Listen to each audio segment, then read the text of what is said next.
Right, good morning, guys. Thank you, and ladies. Thank you very much for attending our update breakfast.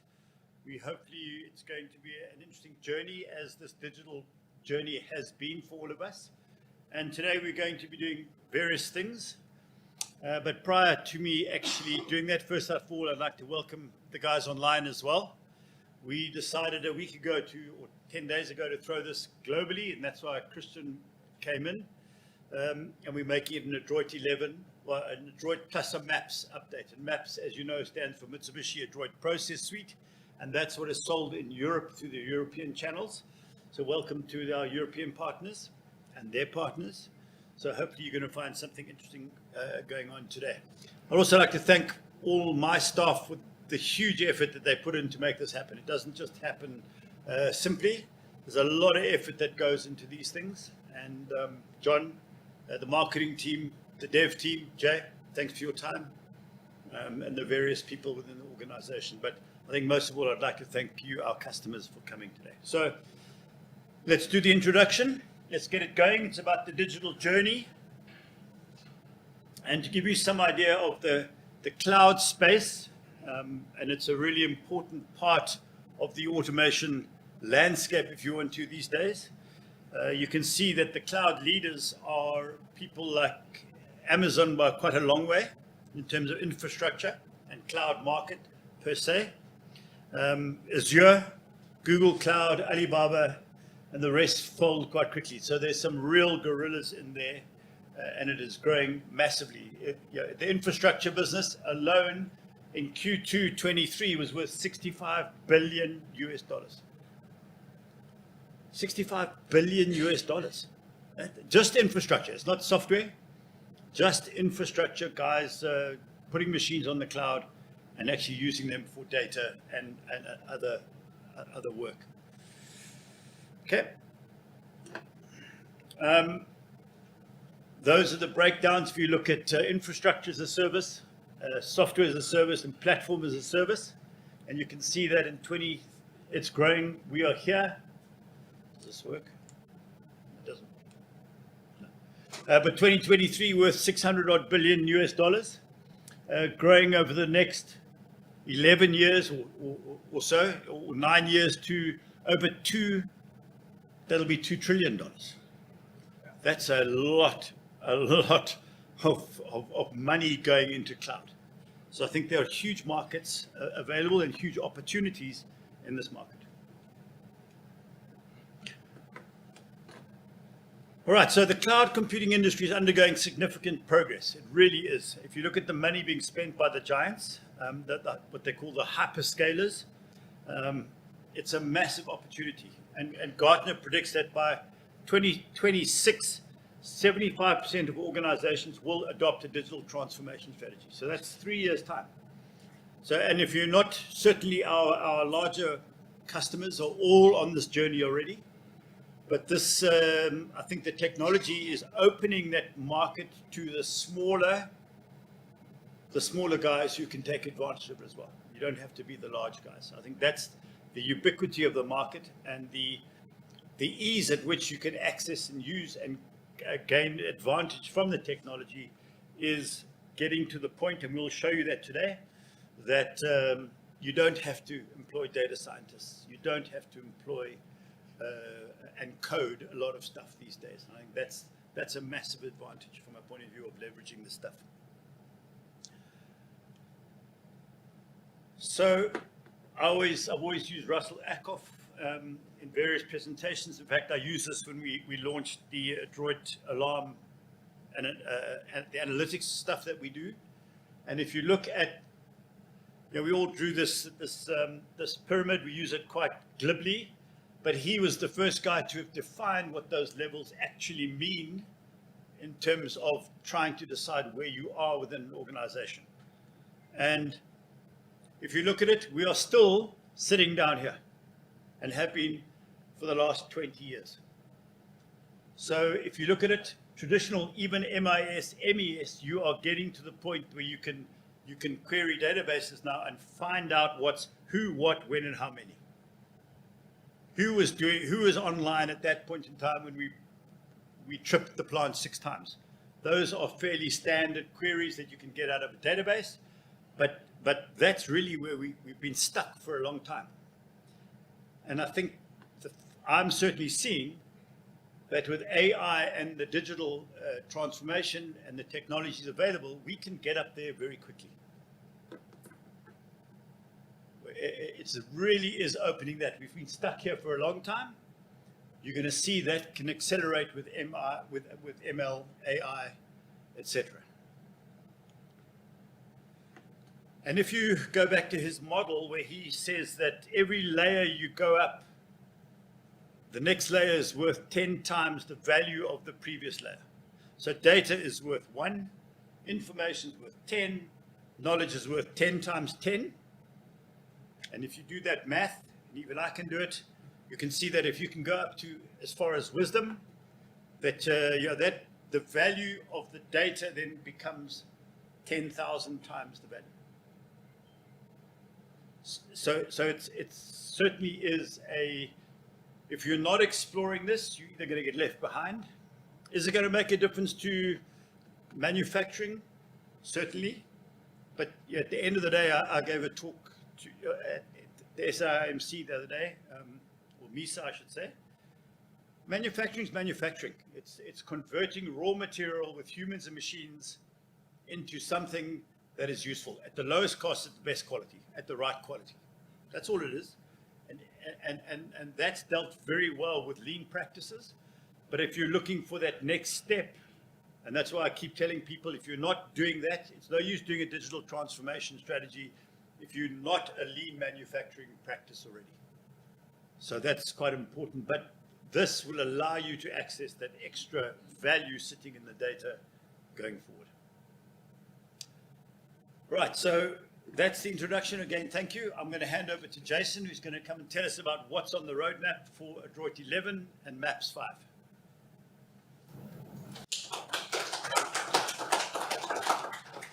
Okay. Forgive my crib notes, guys. So digital age, right? Paper. Okay, cool. Okay, guys, my name is Jason Munitic. I'm the head of software development here at Adroit Technologies. Some of you may know me. We may have dealt an email, whatever the case is, but I'm usually in the back end, kind of making sure our software does what it's supposed to do. We're obviously very proud of our existing software suite. We're very proud of Adroit 10 and Maps 4. They form our LTS product offering and have created a very stable base for solutions to be designed on currently. Of course, that being said, we are looking to the future. We're looking at exactly what Dave has kind of pointed out right now. We have to evolve, we have to become better. And under that heading, Adroit 11 and Maps 5 will seek to bridge some of those gaps and expand on that technology. Okay. Click the button. Click the button.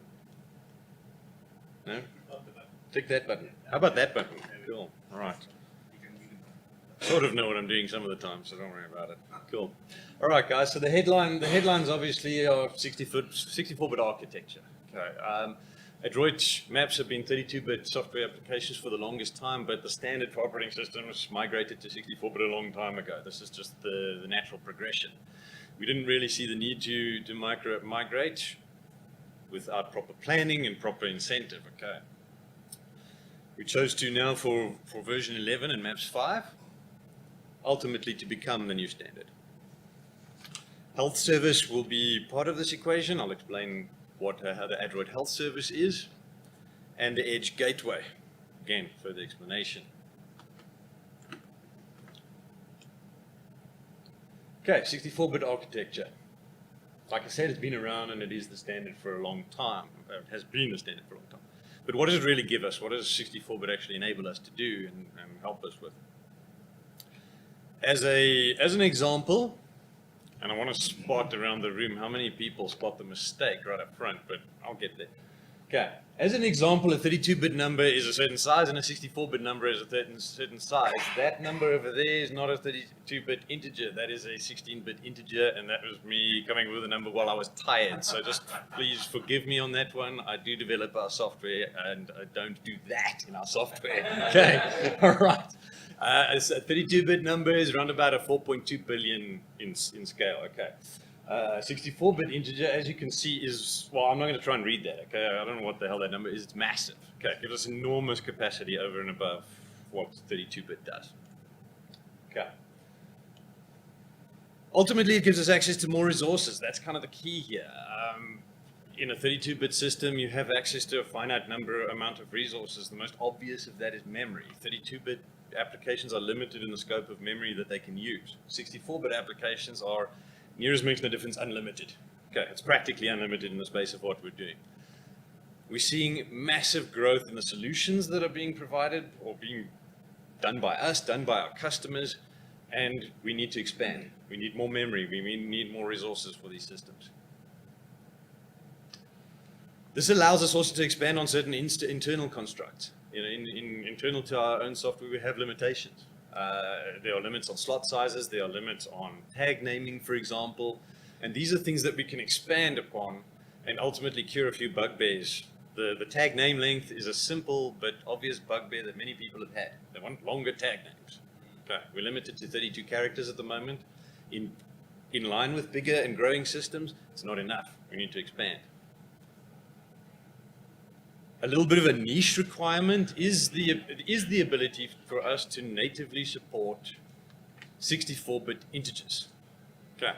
It is a niche requirement, like I said, and not many systems are capable of even using 64-bit integers, but it does happen. Okay. Ongoing counters, accumulators, whatever, liters consumed, or various things like that are starting to bridge well beyond the 4.2 billion number that I mentioned, and we need to make provision for that. This new version will do that.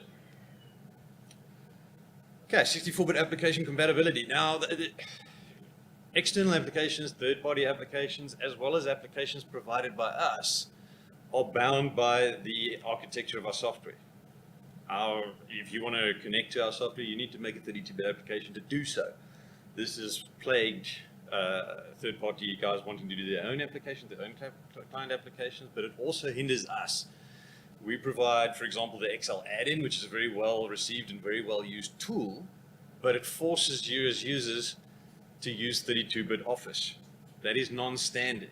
Okay, so the bugbear is that people have to uninstall their 64-bit Office, which was the standard, install 32-bit, and then carry on running. The limitations are, it works, okay, it works, but it creates a point of consternation that we can get around, and we can, get with the standard, create more convenience for users going forward. Okay, the health service. Every system out there encounters problems. Okay. The reality is a SCADA system, a control system, etc. There are problems, there are challenges, there are troubleshooting events to handle and deal with. And you ultimately need to analyze systems. You need to go onto the system, have a look what's going on, try and diagnose and find the problems. This is true of any software. It doesn't really matter. Actually, it's true of pretty much every software everywhere, not just control and SCADA. But the reality for us is that this is usually quite a disjointed process. Okay, we've got many utilities, there's many avenues, many data, many points of data that are being provided separately, and you need to look at it and analyze it yourself. So we sought to create a comprehensive environment which does a lot of this analytics for you, gathers and compiles the data in a concise way and presents it to users so that you can, look at one place, get the information you need to get quickly to retroactively diagnose issues and faults and whatever the case is. But key on that is that it opens the door for us to be proactive and hopefully prevent problems in the future. If you can see that a problem is coming, that's power there, that's a stable system. Okay. So ultimately, the architecture that we're building has to be automated. It has to be in the background. So this system will sit behind the scenes. It will sit there monitoring your system, looking at key metrics, and ultimately, compiling it into a sensible format in the background. Along with that goes the idea of transferring that data. Yeah. The data sitting in a repository doesn't really make any sense. We've got to do something with that. Part of the vision, as part of our SLA, our service provision, is to gather that data and ship it offsite to our cloud facilities, to our service facilities, so that we can do proactive analysis on your data for you. It's a subscription-based function, but that also gives an enormous amount of potential comfort and kind of, confidence that your system is going to behave and continue behaving, because we're letting you know of conditions before they happen. Of course, we are well aware that a lot of systems are in isolation, they exist in isolation. We ourselves advocate that SCADA systems are kept separate from the internet, okay, for obvious reasons. And I can quote a few problem systems that have come before in other software, not ours necessarily, but other software have been plagued by external attacks and things like that. So we advocate keeping it separate. This system will also provide an avenue of working in an offline capacity. So it's going to provide you with on-site diagnostics and metrics, again, in a concise way, in a dashboard view, if you will, so that you can do your own analytics. And of course, our support engineers can come and help you on site or whatever the case is and look at that information in a concise way and get to the problem quickly. Okay. Like I mentioned, the idea is to provide a different level of service, and ultimately the gold star of solution is to furnish online repositories with this data for further analytics. Okay, that's where the intelligence, that's where the machine learning, et cetera, comes from, which will help to both streamline your process and, of course, potentially head off problems. Okay. We already have a number of diagnostic features in our software. This is anybody who has used it for a fair amount of time. Of course, our support engineers use it all the time. But we provide a lot of avenues already. We provide a lot of classic utilities that a lot of you might have seen. Driver monitor, scanning monitor, ADR debug. These are all tools, separate tools, which provide different pieces of information that help you to diagnose a system. Obviously, the aim is to kind of amalgamate that and make it all one coherent piece of information. In our more recent versions of our software, this is version 10, version 10 and Maps 4, we provide the survey activity monitor. It's kind of genesis on amalgamating this data, and if you go and have a look at it currently as it's installed, it does amalgamate some of that data and represent it to you in the same interface. Okay, it's not necessarily making sense of it, you still have to make sense of it, but it's at least bringing it into one place so that you don't have to open 10 different utilities. Okay. Of course, this is where we're going. We're expanding on this and making this much more comprehensive. Okay, that's the view for those of you who haven't seen it. It's themed in dark theme there, so there's a light version if it doesn't look overly familiar to you guys. All right.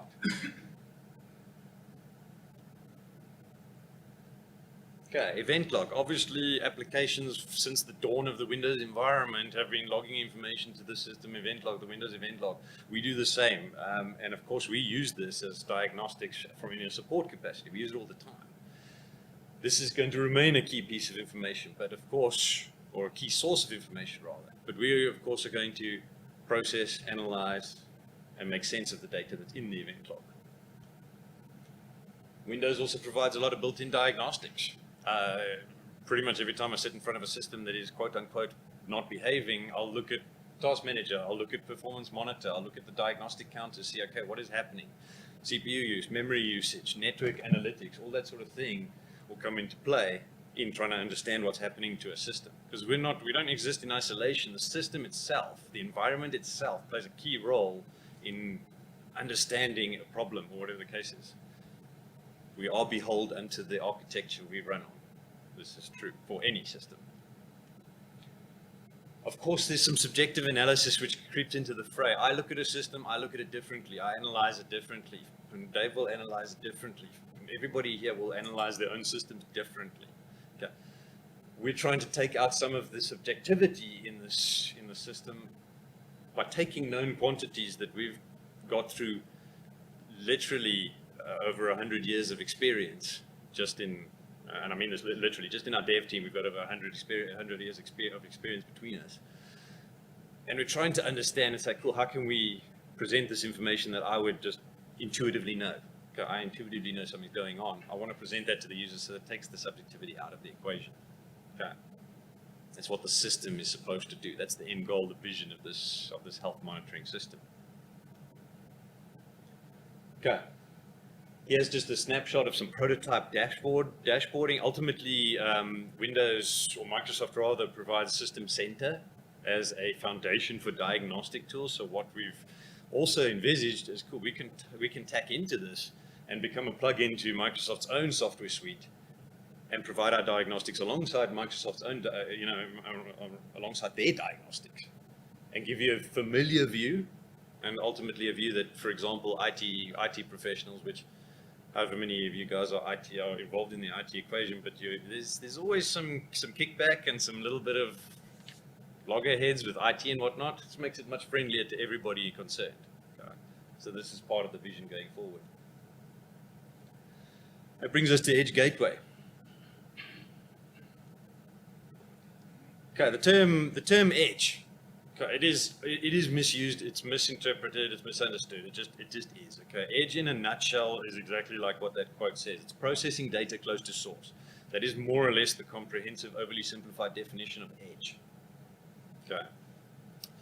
We have decided to kind of expand upon that, much in line with how people think of it as well. We've decided to expand on that in how and where is the data sent. How is it manipulated? How is it made available to external consumers? Okay, so what is Edge to us? Edge is a focused version of our software. We already have, and some of you are familiar with the idea, we've got a full version of our software, we've got a light version of our software, there's various flavors. Edge will form another one of that toolbox. It'll form another version of the software that is further focused and even more refined, specifically tailored for the purpose. Like I said, the important part of this is that, Edge is, our Edge platform is going to be an IO server. Great, that's all good, with the provision for making that data available to third-party consumers. That part is really important, okay? Because if you take away that latter part of the equation, Adroit Agent Server has always been an Edge server. It processes data close to source. Get data from PLC, manipulate data, and there it is. That's Edge. Okay. So this part is critical in defining Edge as a product. Okay, how is it different? Like I said, it's got limited functionality. When I say limited, we're limiting the types of agents that are being exposed. We've got many agents in our toolbox, but in order to facilitate kind of a focused view on the system, we're limiting it to key agents, key agent types. Obviously analogs, digitals, the usual that people are familiar with, but there's a whole list that goes along with that is further focused. Of course, like I said, the idea is that it is coupled with an avenue of outputting the data, making the data available to external consumers. This is where Smart Data Services comes in. I'll explain that in a sec. One key differentiator here is that it doesn't have a UI per se. Okay, it's not like our normal software where you've got a classic UI or I've got a smart UI, maps UI, whatever the case is. This is not how this works. We're not dealing with graphic forms and graphical representation of our environment. It's a focused server. As part of the output, we've defined a number of tailored publishers. Okay. So the idea is we're going to get this data out in various formats, and that starts with a library of providers, chief among which will be OpenSea UA, Azure IoT Hub. I should have inserted Amazon Web Services there, so forgive me in that, but that's also part of the equation. And MQTT as very specifically easy to use, tailored providers. Those are obviously very common outputs. Those are common avenues of usage. We've also added a generic REST API or Web API provider.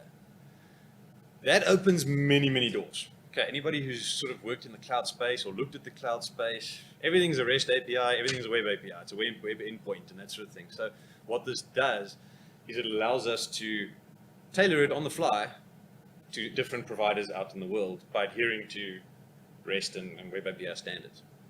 Okay. This actually already enables us to do prototypes using things like Oculus and then a couple of other providers that we're already, piloting solutions with with the aim of proving this concept. I mentioned Smart Data Services, and ultimately Smart Data Services has formed a core of our installed product suite for a long time now. Most people won't necessarily be, obviously aware of it, but it is running in the background and it is doing what it's doing. And it forms a communication platform between our servers, between our software architecture for internal use. Okay. One of the most obvious ways that it works is by facilitating TCP access to a remote agent server. Okay. Remote agent servers have always talked over name pipes. And name pipes, for those of you who know, without me going down a long technical rabbit hole, is a slightly antiquated technology which is very difficult to cater for on firewalls, etc., and whatever the case is. So we have made it available we've made a TCP connection available. And we've even improved stable access to agent servers via the internet. Okay. So I can be a client to an agent server via the internet, technically. And it can actually function like that. We use it, like I said, between our clients and our servers. We're literally from a smart UI server to an agent server. Okay.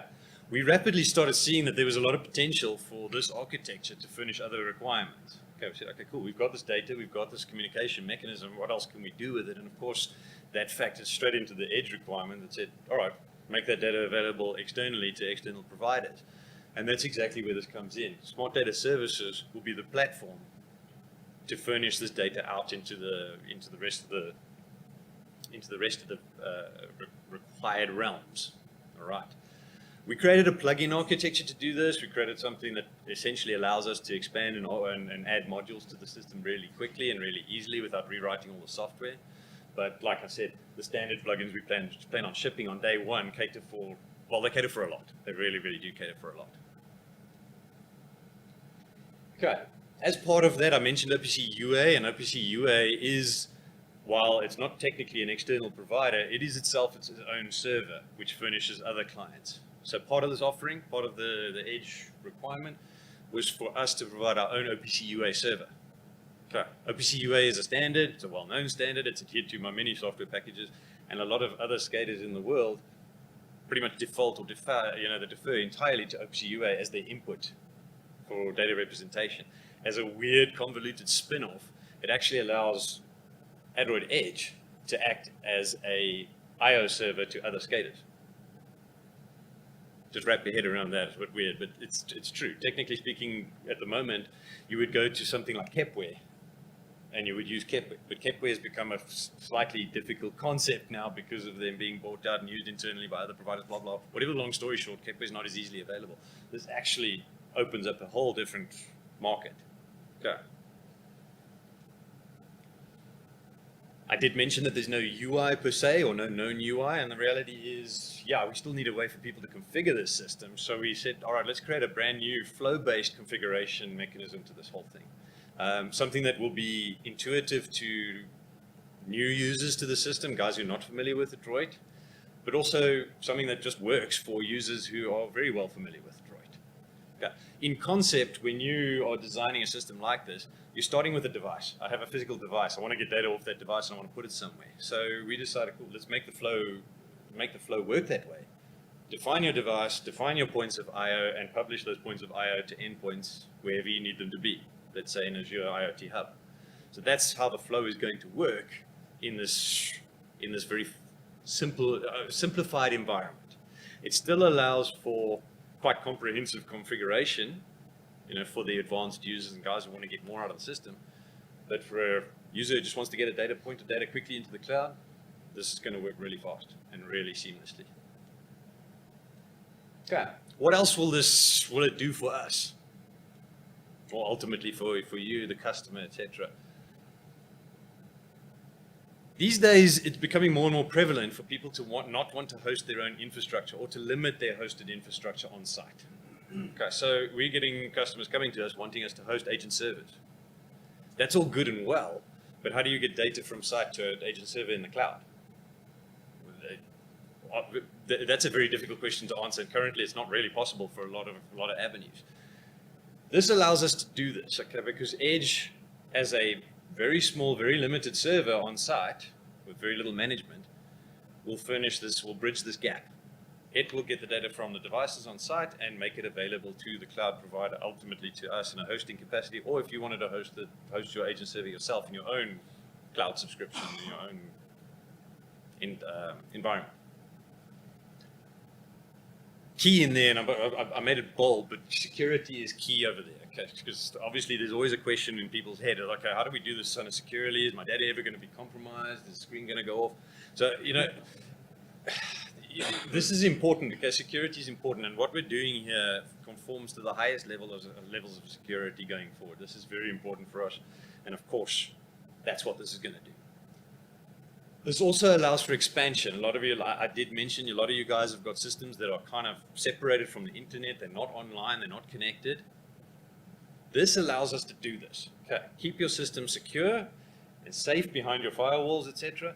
Install a limited edge server, which acts as a go-between, a relay for that, to allow data from existing agent servers to be sent into the cloud securely. It conforms to that idea of an air gap principle in network design. Okay, that server is the server that is ultimately talking to the cloud providers, while your SCADA network is totally secure behind your firewalls, etc. Okay, so there's no direct communication between your agent servers and the internet. Okay, cool. That is key in how this works. Right. Okay, guys, that's me. That's my whole thing. There will be a time for Q&A afterwards. So. Thank you. Cool. Thanks, Jay. Probably the hardest part of this breakfast was to get Jay to wear a pair of longs and a non-t-shirt. So, so the vision starts coming to place, guys. You've got a plant. You're controlling your process. You want to take advantage of cloud. We are going to be able to do that very easily. Literally mapping a tag straight into the cloud, and then you can take advantage of what that might bring you. So it's starting to take place. So now we're going to do a quick update on some of the stuff that we're doing currently. I think it's important also to realize that, and I'm going to have the help of 3 guys who've stepped up, albeit quite nervously. We'll introduce them just now, but I'm going to do the first part of it. And we've been doing a lot of work in the energy space using IoT, where we're doing load control, load management, max demand control using IoT. And in order to get that done, we've made quite a lot of enhancements to an agent that exists, and I think it's probably the most underutilized agent in Adroit. And with power as it is, the max demand agent that is part of Adroit is enormously powerful by itself, but we've added some quite nice functionality to it. Has anybody used the max demand agent? There we go, one person, his project. But literally you take the agent, you scan from a meter the kVA, and it gives you a whole host of performance around your energy. And everything from your predicted maximum demand in the block metered period, when you want to reset it, your totalizers, and more importantly, are you going to exceed your max demand in any one block metered period? And that turns on a bit inside the agent, and you can use that then to do load management and load shedding. And it predicts where you're going to be, and we've added some nice functionality which we'll show you in the demo. But that there is the UI that I will show you, but certainly it predicts how much time you've got left in the period, how much spare capacity you've got. So you can make decisions about using more equipment in that period. You're not going to exceed your max demand. And time before you exceed it. So now you can make decisions about what to shed. And it predicts your kVA savings if you go into a maximum demand controls situation. And I'm going to show this. So that is, we've done a lot of work around that. And if you don't know it and you're in the power industry and your customers are looking for power management solutions, come and talk to us. And I'll be showing this a bit later. As I said, I've used it in our live demo, which I'll show you, which is a retail group. And we are doing max demand and energy management for them using IoT, which we will show a little bit later. Right, I'm going to bring in water. It's also quite topical, massively topical. As you know, Adroit is used on probably 75% of all municipalities for treatment, distribution, and wastewater. And understanding the water networks is really important. And The team, Mike, and the team have worked with customers to get this, but I'm not going to steal anything away from Alvin Moetzi.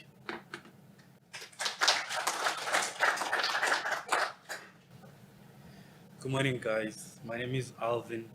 I'm a data services and cloud engineer here at Adroit. So I'm going to present about the new water balancing agent. Which one is it?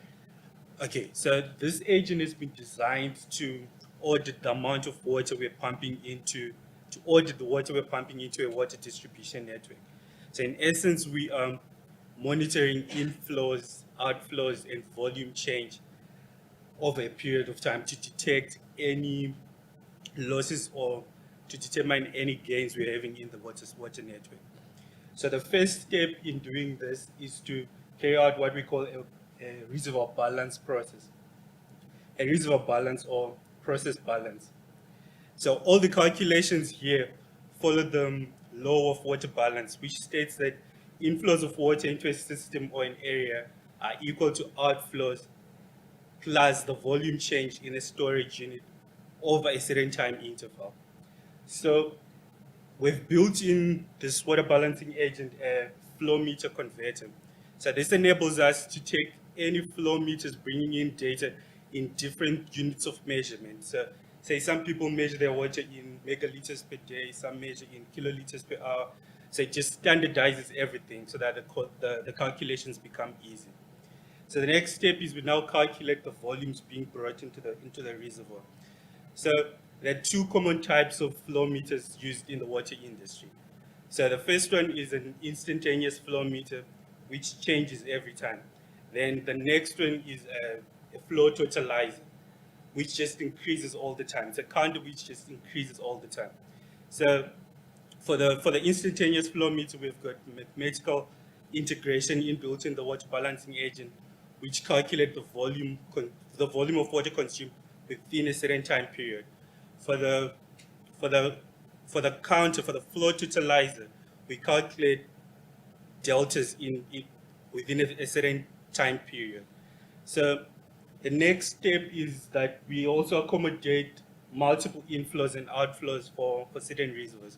There are reservoirs which feed off of from, say, multiple pipelines, or which feed multiple pipelines. So in our configuration of the new water balancing agent, we cater for all those reservoirs as well.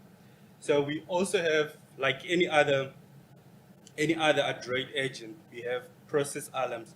Process alarms in this case are for high-level alarms or low-level alarms and recovery or under recovery. We also have a bit which shows fuel status, and we also have a status showing the fuel rate.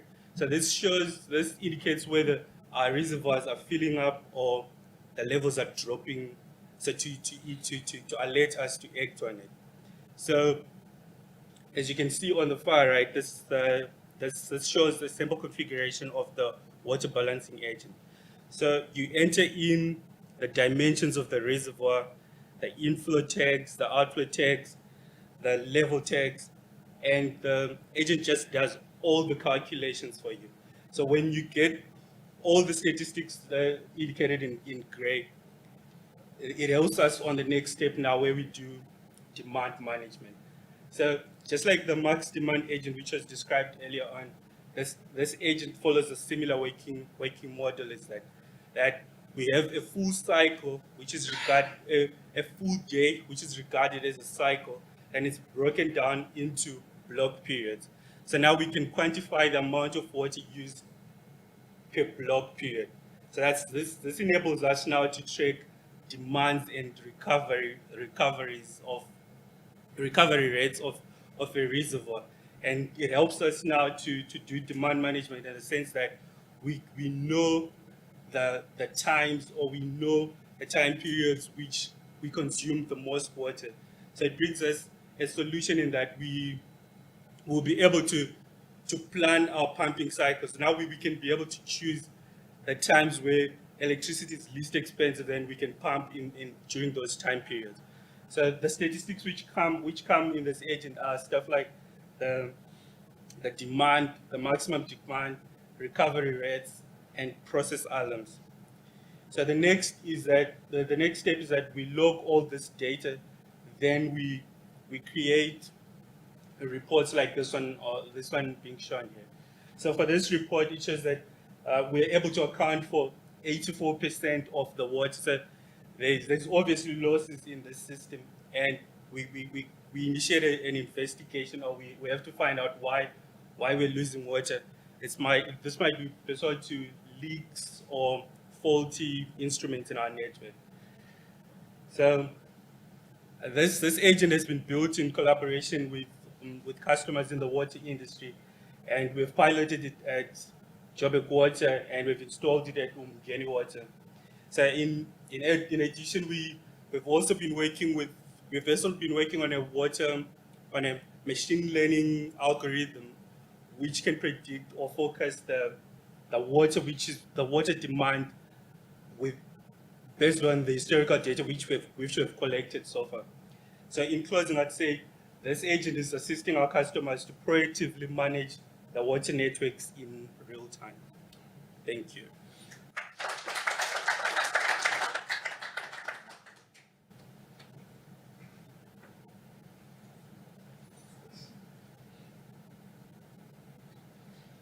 That's Good a morning. first. That's a first. My name is Raymond Madiba. I'm one of the senior support and projects engineers here. Adroit, some of you know about it. Some of you are using it. In my opinion, I feel you are not using it to the full capacity. And then I'll show you why I'm saying this. Which one? This one. This place. What is an Adroit Air? So actually, Adroit Air is an alarm notification platform that enables a user to receive the alarms or process data directly on their smartphones, like my phone or your phones, as long as it's a smart device.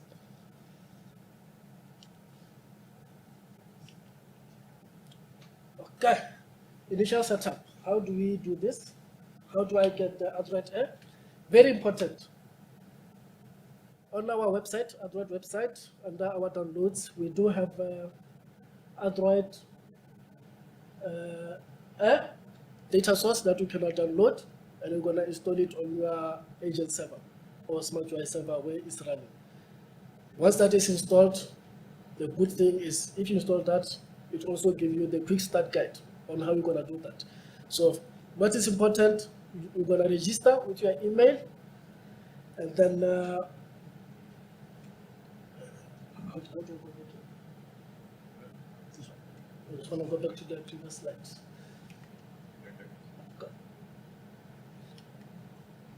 Oh. Yeah, that's right. Let's wait there. So when you register, you have to use your existing email address. So obviously, we're gonna send you the link to verify the email. Once that is done, on your air, we're gonna start creating the project. We're going to ask you to create a project in the data source. Once that is done, on our Google store, it's either Play Store or Apple Store. That's where you're gonna get the Adroit Air application. That's where you're gonna start linking your devices to this. So what's happening there is, I just wanna explain more about this. What am I doing here?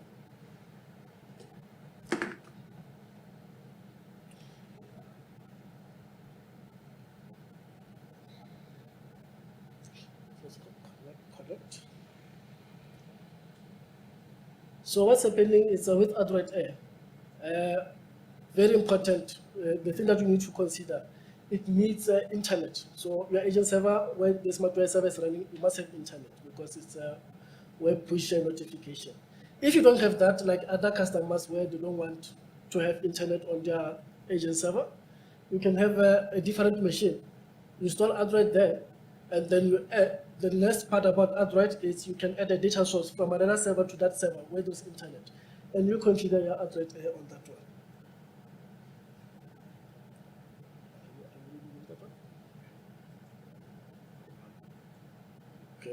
And actually, I just want to show you what we have done for Jupyter.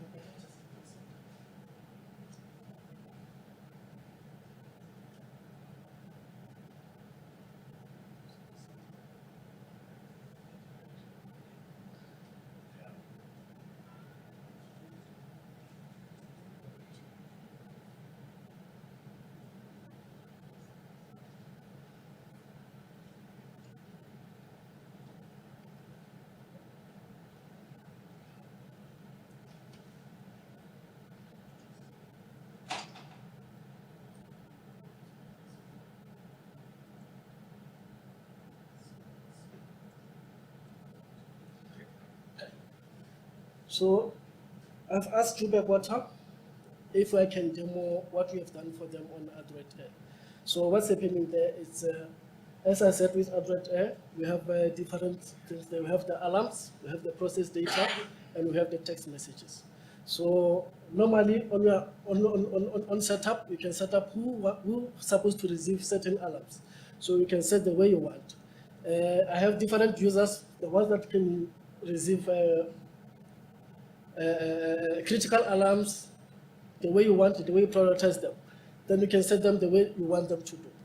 Currently, what's happening is you're gonna get the top 10 current alarms that are running currently. Then every time the alarm comes in, you will see it on your end. And then we do have some process data. Process data, it's more of data that I want to receive. Let's say maybe every hour, I want to know what's happening with my reservoirs, or what's happening with my pumps and all those other things. So at the moment, our Adroit Air, we can take up to 24 process data messages. And on one process data messages, I can display up to 20 data elements. So that means actually I can display up to 20 texts on one process data. So if I multiply 20 by 24, so it means actually I can get out of around 480 of text. So actually for me, that's the whole scale. So on my phone, so I know what's happening. Just for example there, if you check there on Crown Gardens at the moment, so I know the site is service. The last update time for today was around 11:10. And then on the reservoir one, I know that reservoir is faulty, so I don't need to check that. And then the tower is active, and currently the city on 4.9 meters. So, and then if you can see here, you can see that I know County is in service, crop is in service, forest hill, honeydew, which one can I go? Let's check hectanoris. That's hectanoris there, I know what's happening. The section price is sitting on 6.5, and then the daily price is 10.2. On site, they have 3 pumps. Currently, they don't have anything running there. And then what's happening there, if you can see, as I said, some guys are not using this to their full capacity. You can see Trellis asking you if you can do this in Adroit app. If I do this, for Jupyter before, we had the Secuma Boy Gateway here, which actually they can view the whole SCADA from their phone.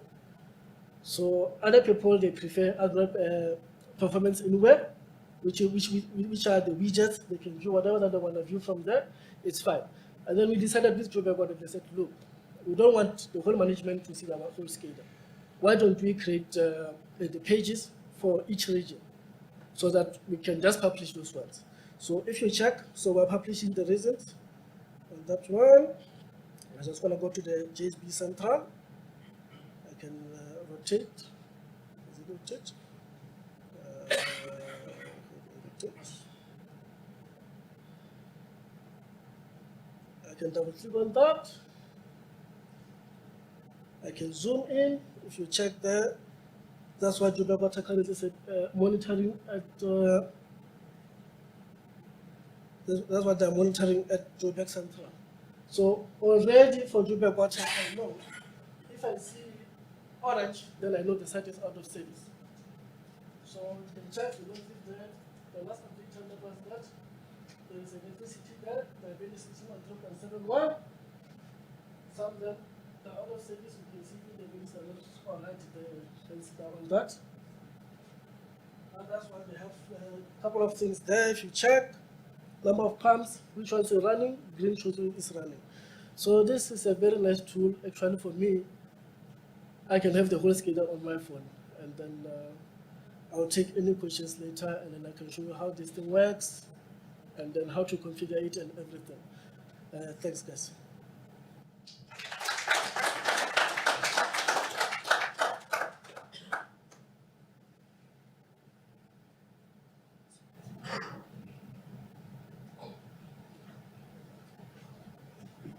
How's it, everyone? First of all, thank you, Raymond. Thank you, Owen, for your presentations. My name's Aidan. Sorry, I had to look at the board for that.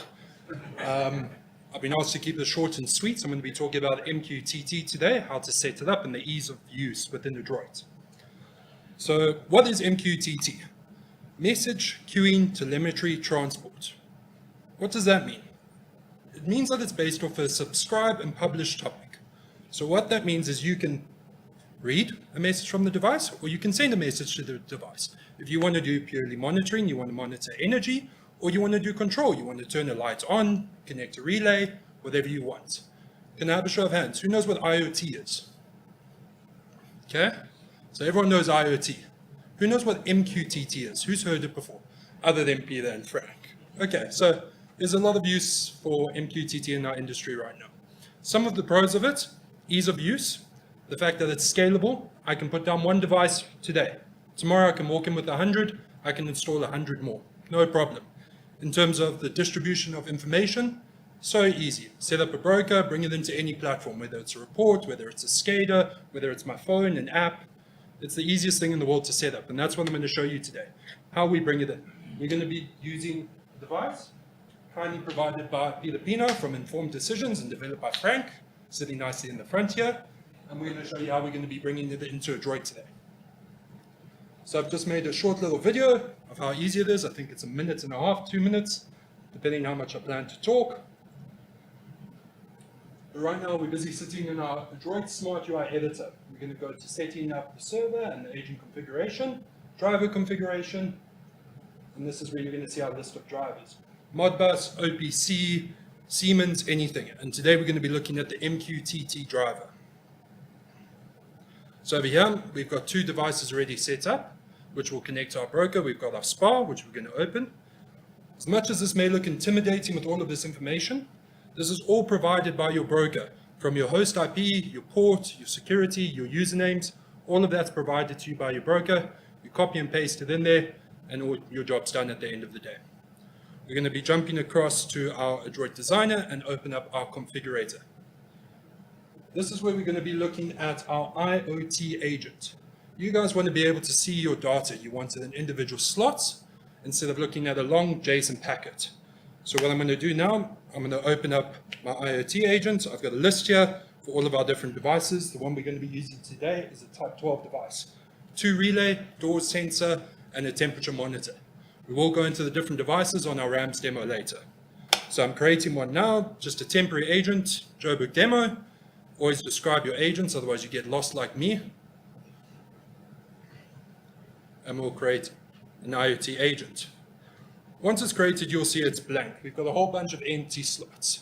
Instead of having to go and describe each of your slots from your JSON packet, which is quite tiresome through an XML development, all we can do is we can scan it.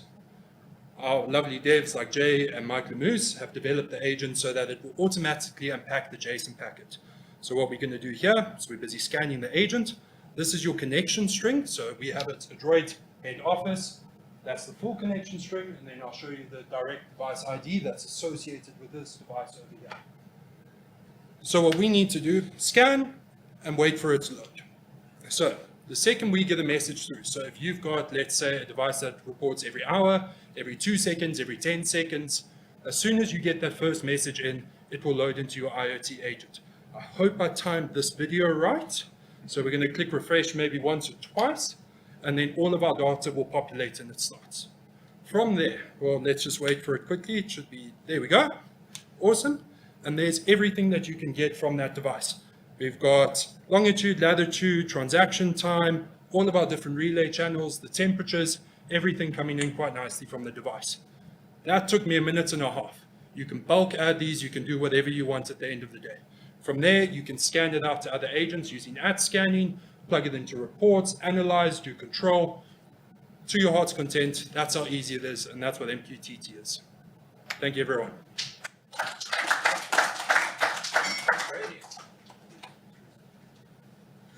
So you guys, you can see it coming together. You've understood the value of the cloud. You've understood what we can do with Adroit. Many devices use MQTT, where you have to have a broker in the cloud, but you have a broker, and basically your device reports to the broker. You connect to the broker, and that's what you get, that XML packet. So you can do on-the-fly creating of different devices in Adroit and consume and have all those slots available to you with that amount of work. So now you can see it starts coming. So how do we get data into the cloud? We have various ways of doing it, and today we're starting to get it sort of into the demo side of things. Mitsubishi Electric, as a massive global supplier of tech, is aware of this, and it's possible to go directly from the PLCs these days using MQTT. Steve will talk about that, but we've also got our own M2M protocol, which we did probably 5 years ago, which allowed us to take data from an FX5 or another PLC and push it directly into Adroit using our own telemetry protocol. So it's before MQTT, but again, the second way you can go directly from MQTT, and I think even OPC UA, Steve? Steve not here, he'll talk about it. Sigfox we've been using for a long time, works great if you're just doing light monitoring of things like meters or status, etc. Works brilliantly. It's a great network. 2 devices we are selling to our customers now. The first is we've been a long-term partner of Spectrum Communications in Cape Town. They've made thousands for the water and industry, and that is that device here. That's the Spectrum. It's a full RTU, on board 8 digitals, and I think 8 digital outputs. Oh, sorry, 2 digital outputs and 4 analog inputs. Again, largely for monitoring and doing a bit of control. And you can get that data up into Adroit directly from using MQTT or their OPC server itself, which you can then put on your Adroit server and have that data served to it. And then another lightweight, also both made locally by local companies. So guys, support us, support them, is the Protecto Commander.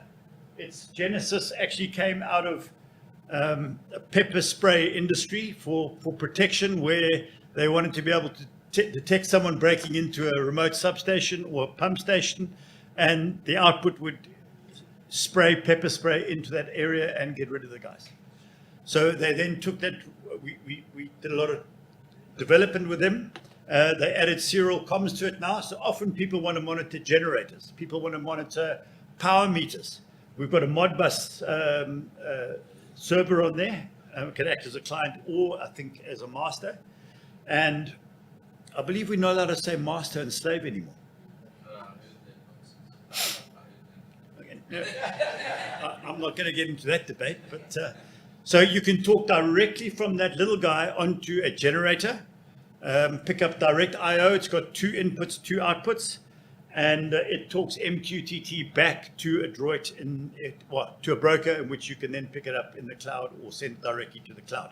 So both of those are great tools in terms of being able to speak to either devices below it, put them in the field. They're robust. They run off 24 volts, so you can put in solar systems if you need to. And how we've got that set up now is that Protecto Commander has some direct inputs, but also it's talking Modbus serial into our PLC at the back. So we're basically adding, turning that PLC FX5 into an MQTT device. So we can talk to it and we can talk from it. And I'm going to show you that working now.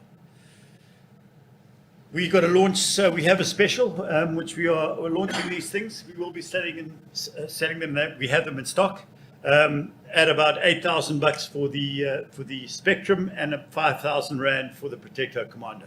And that's a very good price if you want to just simply turn. They both use the cell network, so you need a data card in there, and it will transfer the data to wherever you want to do. Very easy to set up, and again, we're here to help. If you've got any applications where you want to take data from the cloud. So John's just going to, I'm going to demonstrate it quickly. John's going to log in, and this is another technology we are shipping currently right now is our secure mobile gateway. You see, it's a service that we supply based on, it's on the web. You create a secure tunnel to your Adroit server sitting inside your business if you want to. You connect using URL directly to that, and you get an HTML representation of your SCADA. So it gives you a full view of your SCADA, secure with banking level security, and that's available right now. I'm just going to log on to show as well. I think I'm connected there. So I'm going to do the same as John.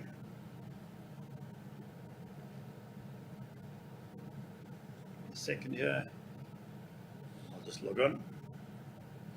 So basically what I'm doing now is this is a Wi-Fi router.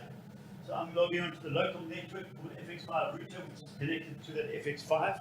So I'm showing to you that you can do this with Mitsubishi. So you can be in your plant and you can be connecting locally using your phone to get various data. I'm going to log in. You see I'm showing what John is showing. So he's also connected in there. So what this is going to allow me to do is to change a value inside the PLC. So John, you might as well do it, although I could do it from here as well. If I change that value to 60, and I set it, this is now transferring from my phone. There we go. That's how quick it was. So I changed that via here onto the PLC. It transferred to the Protector commander using Modbus. It sent an MQTT. We picked it up in Adroit on the cloud, relayed it back here over the internet, and that's how quick it was. It's unbelievable tech. So let's just do that again. I'm going to change the value here to 40. I'm going to set the value, yes, and off it goes. From here to there, to there, to there, and back out. So you can see the stuff is very quick and it's very, very reliable, very lightweight and very quick. We'll also then show you, basically, this is representing the spectrum here.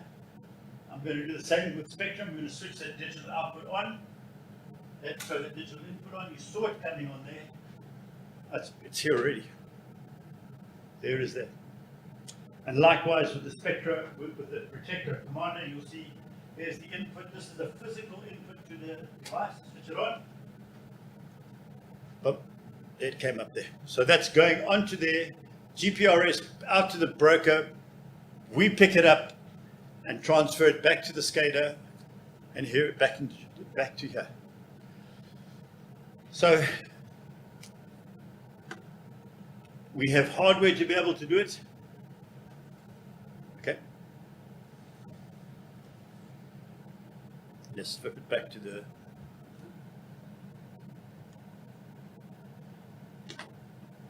All right, so what do you think about that? Impressive. Easy to do. Generators, solar. You want to monitor solar, you put the little Protector Commander for $5,000 and you're away. Very lightweight. Okay, something we've been working. Yeah. So the next point is our process analyzer. Again, we're talking a little bit about what's coming in Adroit, what's available. The process analyzer is a piece of software that was initially envisaged probably 2 years ago, where we sat down, and again, I guess it's part of Jay's idea of the health service, where if anybody's tried to run plants and you get a problem, you generally have to go to 5 or 6 different places to try and figure out what happened. You have to go to your alarms, you have to go to your trends, you have to ask the operator for logs, who did what, why did you do that, and it's a lot of work to try and solve particularly historical problems. So we sat down and we workshopped the concept of what tool would be a really useful tool for customers to be able to analyze problems, and we called it the process analyzer for that matter. And what it does, it's It's easy to use and install control. It looks at log data. It looks at alarm and event data out of the alarm management database. It looks at audit data. So who's changed set points, what changed in the PLC, that sort of data, and it summarizes it all into one single environment. It is a work in progress. So basically you've got your SCADA system. You literally drop the control down. You make sure you've got the connections to the databases there. Once you've got all the connections nicely organized, you then look at your process and you configure a data set that you're interested in. So you say, right, for this batching plant, we're going to run it live now. For this batching plant, I'm interested in the values that get put in, the temperatures, the process values, and the status of various pumps. And you say, right, these are the things I'm interested in. And when you run the analysis on it, it goes and finds the log data for all those tags. It looks at the alarm data for those tags, any events that happened around those tags. So for example, if you've changed the heater set point, it will log that, and then it'll show you someone changed the heater set point at that point in time, and then you can see the effect on the process. So once you build and you can build these as various sets of interest for you, your process guy, your mechanical guy, your electrical guy. He can build his own set of values that he wants to analyze and then use the tool to do that. And what it does, it brings into a single user interface the log data, so it amalgamates the log data, the event data when things happened in time, with alarm data at the top there, so you can see when things went into alarm, with digital data for status down here. So a motor turned on then, an alarm turned on then, the process is running then, etc. So it's and then you can filter out things very quickly to try and understand and find out and hone in on what the problem is. The next level, of course, will be to think, we were talking about this last week, about we've got this data, how do we apply machine learning and AI to this thing to literally be running these things proactively and maybe prompting users with areas to go and look. So what happened at that point in time? What was going on around it? Well, Jason always runs the plant when it fails. I'm not saying that. So I thought we'd show it to you. It is a work in progress. Diego's doing enormous amounts of work around it. It's a very complex piece of software. So I have to say that he's been very patient with John and I. But we because we know what we want, and we're like, oh, why doesn't it work like this? Oh, that's not so easy to do. But what we're going to show you now is what you're seeing here is our demo on our website. So for SIs and other customers who want to go and show their customers, you can go and run this batch plant off the website as it stands right now. And it gives you a really good understanding of the capability of Adroit, the graphic capability. So this is running in our secure mobile gateway off our demo. You just have to register and you can run it. So you can go and do demos to customers. And we're adding more and more to this in order to enable you to demonstrate stuff to customers. Our sales guys, for example, you can enable Adroit Air on here because they obviously registered. If they want to go and show customers, they can go to a customer site, literally create alarms, they can show the stuff working. Otherwise, you're always kind of not being able to show it. And if you're interested in that and you want to go and show customers, talk to us. We just add you to the project and you can go and show customers. So John, this is just a simple batching plant. It has 2 ingredients, some water. It stirs it for a time and it heats it up. So very simple process and discharges it. Oh, you haven't been running it? Okay. Sorry? You can pull some historical data. Okay, so it might be okay, let's go and do some historical data. So it runs 4 ingredients, peach, pear, grape, and apple in random sequences and runs these things. And we've injected a problem into a process.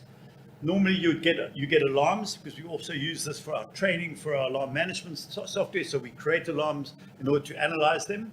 But you can see what's happening at the bottom. This is the batch weight, and all it's doing is you can see that's fairly consistent. If you look at the bottom, you'll see It fills, it stays stationary while it mixes and heats, and then it discharges. So you can see this graph at the bottom here. But again, you have no context. Your operators are just running this automatically. It's mixing different products. It's batching them, pushing them out into the filling plant, and off you go. And you'll see.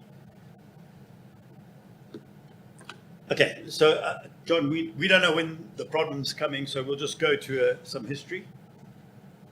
So we just click on Process Analyzer. We've got it installed here. You'll see that it defaults. We've created a log set based on what I've told you, those variables inside the batching plant. You can see that I'm healthy with all my connections here.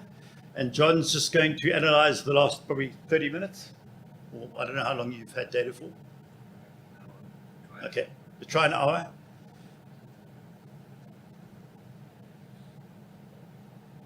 Okay, so you can see we didn't run the process for a long time. But the point being, okay, we were getting, this is the logic we're trying to sell here. We saw that there were, we get batch cycle time alarms, but we're not getting discharge alarms. Why are we getting batch cycle time alarms? John, do you want to zoom in? It's not ideal.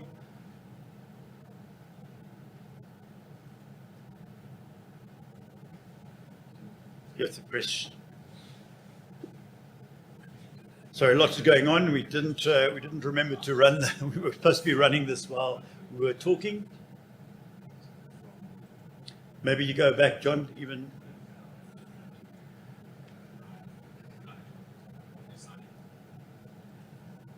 And then you can filter out by selecting what do you want to see, data logs or no data logs.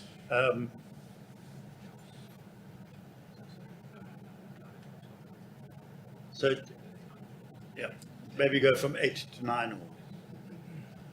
But what we're going to show you is that a typical situation is you have a KPI monitoring and you're supposed to be running 14 or 16 batches an hour. Suddenly you're not making those. Why? Why aren't I making those? And you'll see very quickly, there we go, there, thanks John. So normally you would go to the trends and you would, the process trends, and it would be showing you that, what is the spike, John? What is the spiky one? Discharge. Okay, so you can see suddenly the discharge time is going up at spikes. And you wonder why, what the hell's happening there? You can also see that the cycle time, we get a batch cycle time along. So you can click on there and it'll highlight where you've got it. You can see it's happened every single time after one of those batches have run.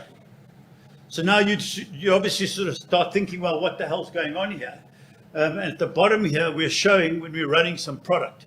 So typically you would then you would switch off and say, well, yeah, is it a product problem, for example?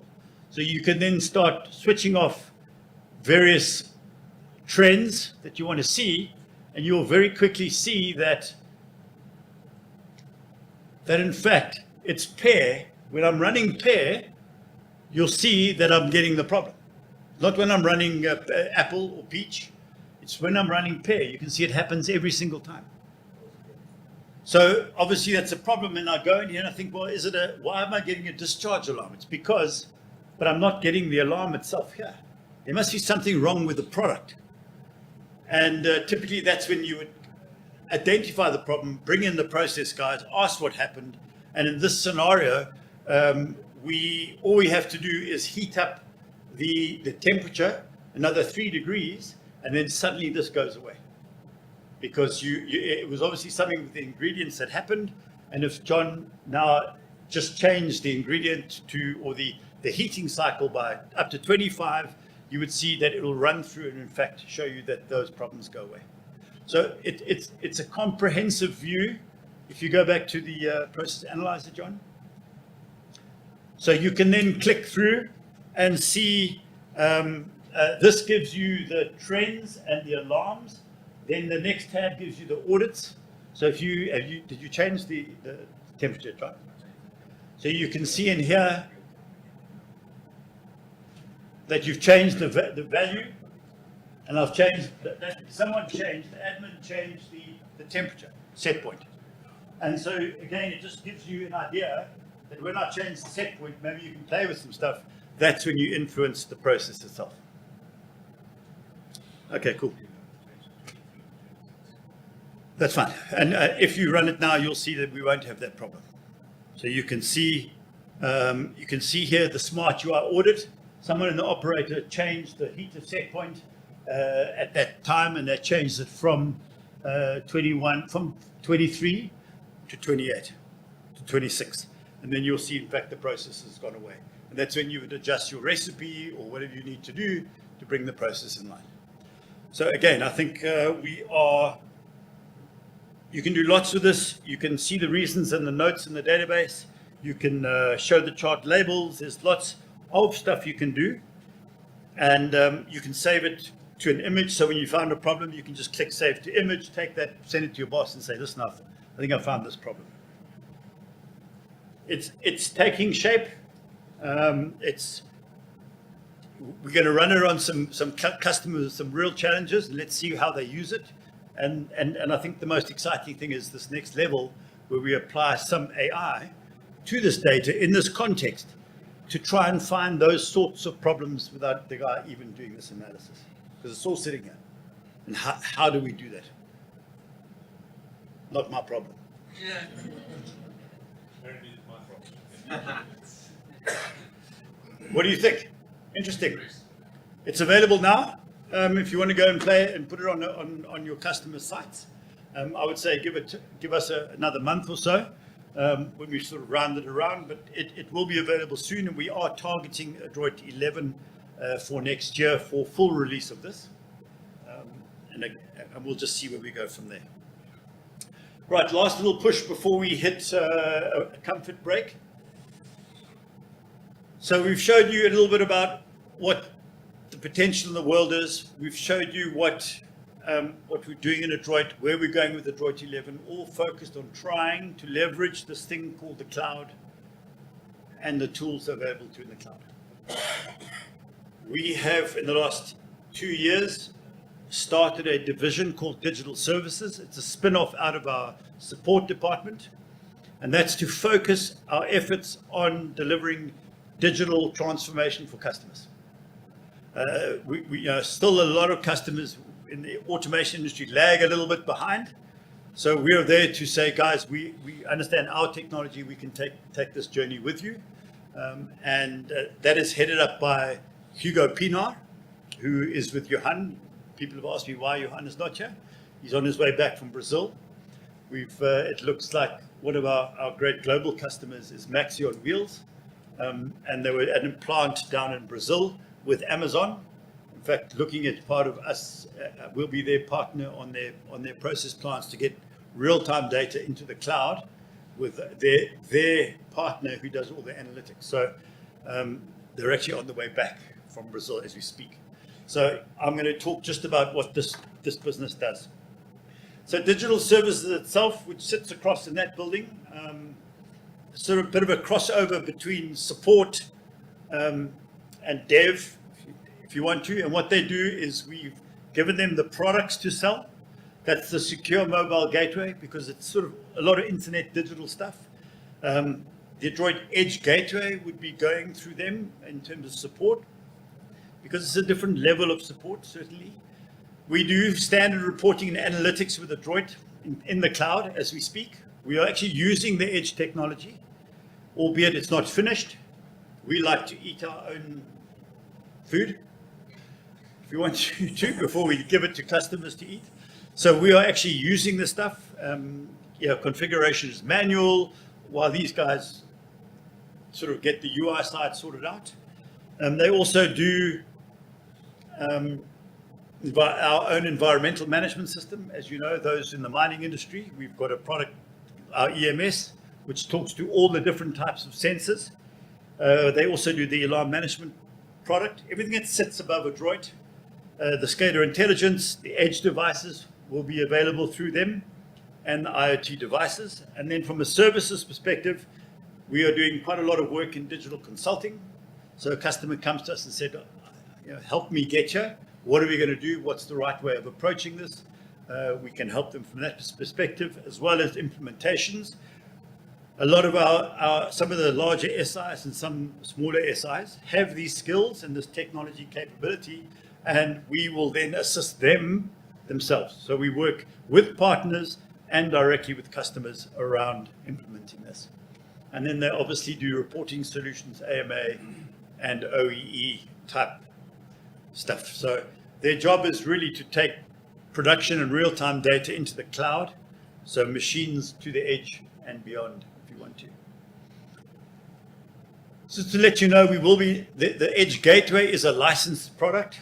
It's probably it's going to be licensed by how many IO points you want to put in the cloud, because you won't be putting your whole SCADA in the cloud for sure, but you may want to put 60 points or 100 points or 500 points. You will then license, the gateway will be licensed, and we've done it through that. We're going to go into that. That's just a bit of adoption strategy. If you want to, you've got to consume the device, you've got to set up the platform and ingest the stuff, and then you've got to be able to build the dashboards, analytics. That's just a slightly different representation of it. Just to highlight what Jay was speaking about, these are the plugins on our microservice, which then pushes it to third-party applications. This is the beginning of the UI in terms of setting up those services. Again, a lot of this work's been done in conjunction between Jay and the digital services guy, where you'll say, literally, I want to go to Azure IoT Hub. You'll configure that guy, and you'll say, I want to configure that device and that tag into that endpoint. So you'll be able to send data into different systems that can consume that data, literally by configuration. And you can see by point and click, you'll be able to do this. And whether it's our infrastructure, we are busy setting up our own infrastructure. So literally next year, you'll say, I want to be able to put all these trends and these motors and these statuses, and I'll select Adroit that you'll pay us a yearly basis, set it up, go into our cloud, and we will give you those tools to be able to visualize that data in the cloud. You set up your cloud provider, you route your endpoint, you'll see the data coming in. This is typically what you are looking at in the cloud. This is the ingestion point, if you want to. There's a lot that goes on behind the scenes to make it look easy. So as our standard offering, we obviously won't be, building these things is quite complex. It's not as trivial and easy as you think. But the basic stuff we will supply off the shelf will be things like time series.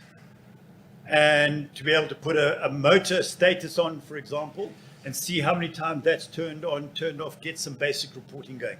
So literally off the shelf, available anywhere in a browser. In this case, we have partnered with a company called Oculus. It's a crowd that's 10 years old, based out of Centurion. Lovely guys. I was at the launch of their new version last night, and very smart. So these are the visualization tools on top of the data that we'll be sending into the cloud as part of our standard offering. These are just some of the stuff that we've done, even on mobile, to prove some points. You can see production reports. And again, we can build more comprehensive reports ourselves, and we will be teaching our partners to be able to do that. Again, these are all standard dashboards, and we're going to demonstrate that right now that it's actually working, and then we're going to take a break, so please be a bit patient. These are some dashboards we've built off that standard web demo that we've got of the batching plant. We'll show you how that works now. We can do modeling. Alvin spoke about the modeling. We're starting to understand that AI world, the modeling world, and some customers are asking us to help them from that perspective. And then we can do some advanced analytics. So we've got that capability. And just before we stop, John is just going to launch. We've got our demo working. This is the dashboard that we've got in the cloud using Oculus. It shows you, there's the product that you've made. So they've got a really sexy front end to be able to present data if you want to. You can see this shows you by on a daily basis what you've manufactured. That's the real-time data. This is a representation of bottles that I think are bottled. And if John runs the demo, you'll see that sitting. So if you run the plant, we are batching.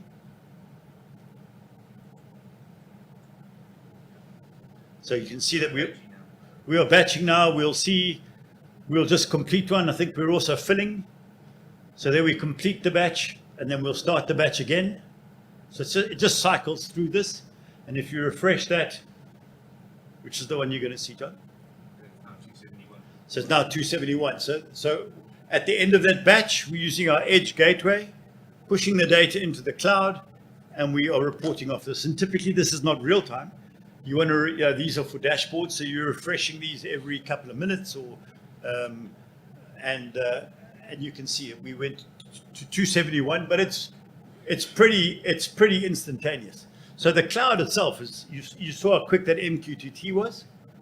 The dashboards, and the analytics you can get from this are actually quite remarkable in terms of the ML, the modeling, which we can offer services around. Right, John, any questions?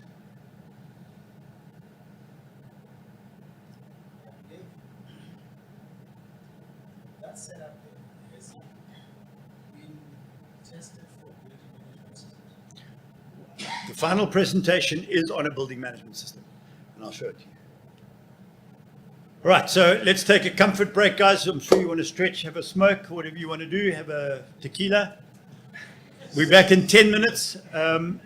Guys watching online, go and have a coffee and a comfort break, and we'll see you in 10 minutes for the next part of the presentation.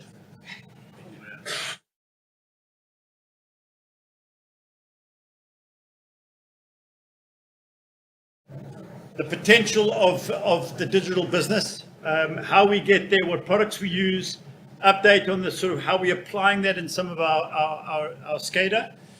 And the second half is a bit, again, just gets more interesting until the last time we will actually show you all the stuff coming together. So the next part of the presentation is Steve Britz, our product manager, if you want to, who looks after all the Mitsubishi side of the business. And Steve, he's going to give us an update of where we are with Mitsubishi.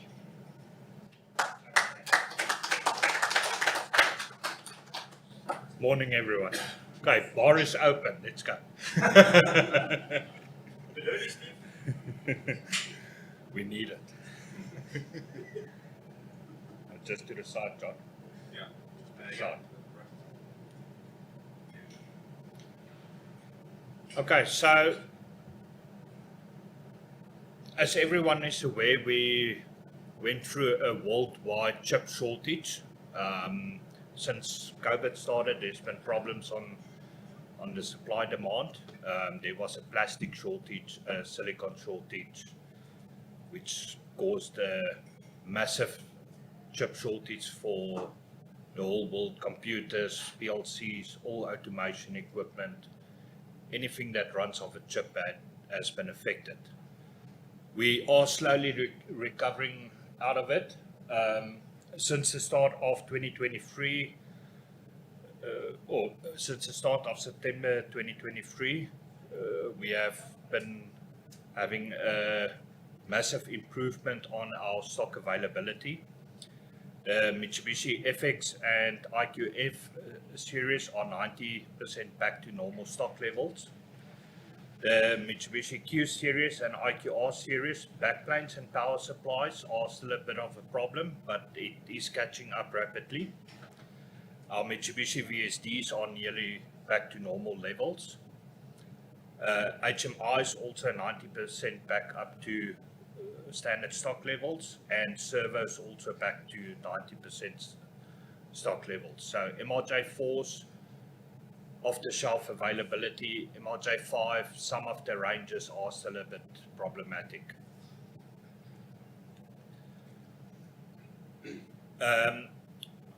Earlier this year, Mitsubishi has launched a new member to the FX family, or the IQF family, which is the FX5S.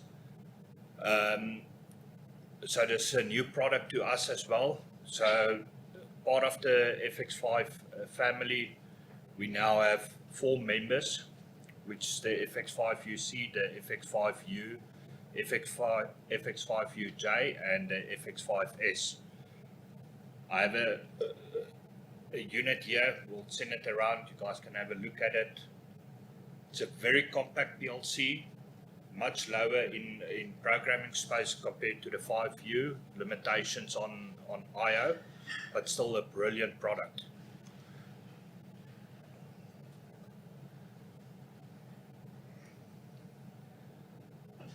One of the focus points that we are moving on the Mitsubishi side as well is compatibility with the IoT world, and that is for remote monitoring, sending data to the cloud, controlling devices from the cloud. So we're also on the Mitsubishi front looking into that technology, bringing it into our products.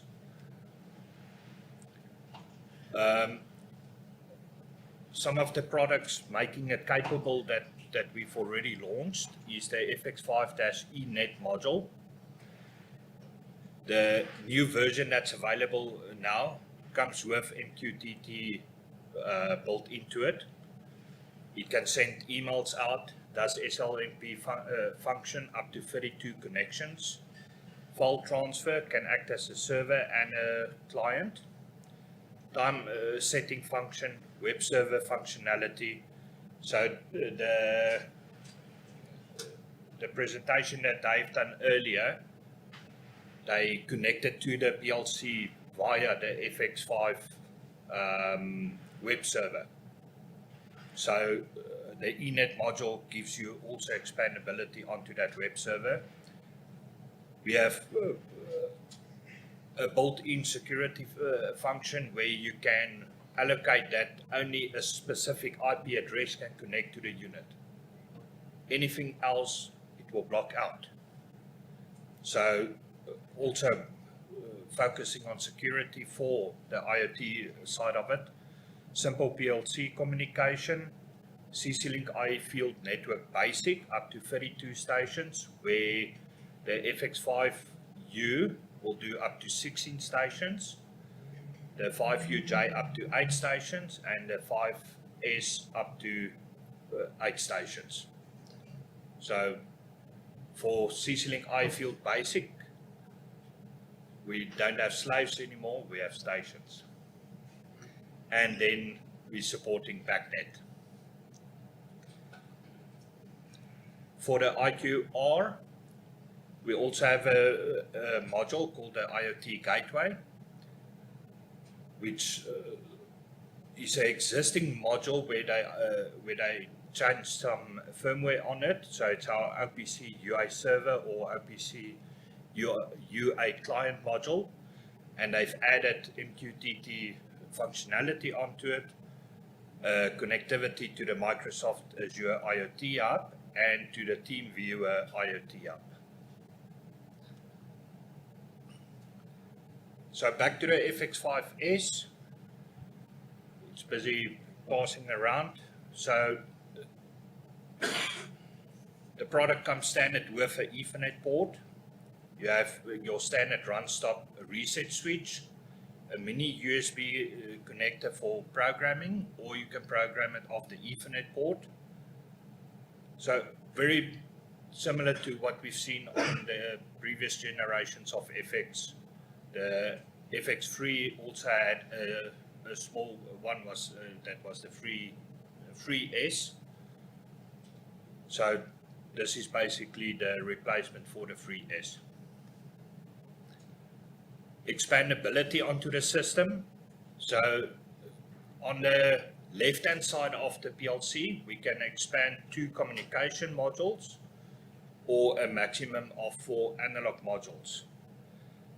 On top of the PLC or in front, there's a black cover that comes off, and you can also add serial communication or a memory card module to it. Peripheral devices to connect to GOT. So just to give you an overview, models that is available. So we do the 30, 40, and 60. Both available or all of them available in AC and DC power supply, and then relay outputs and transistor outputs.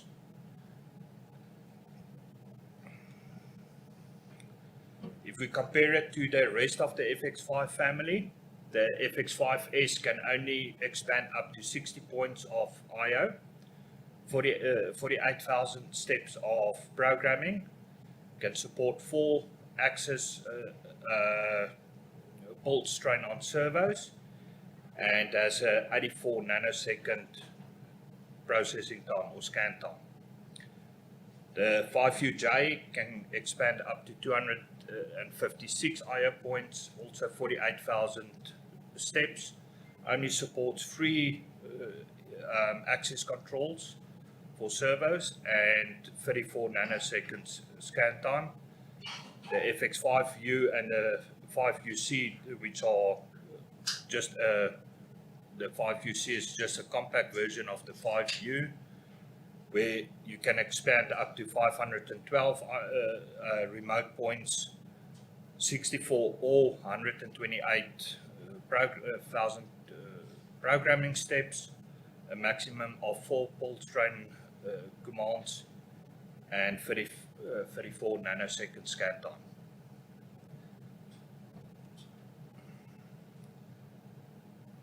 And there also is our comparison on the 5S to the other modules.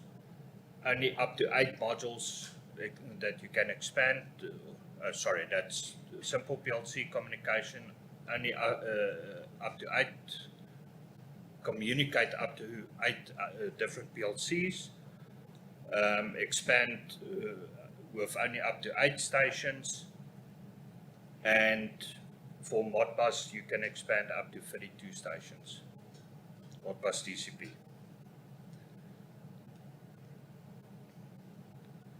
Some of the standard functionality that's available, same as on the rest of the FX5 family, can do data logging, file transfer function, and web server function. Obviously, for the 5S, for data logging and web server functionality, you need to purchase the adapter for the SD card, because you need an SD card to run the services off. The FX5S CPU supports CC-Link IE Field Basic. On the servo side, makes it very easy to incorporate to the Melt Servo Jet or the MRJ5 and can connect straight onto the CPU, no additional hardware required.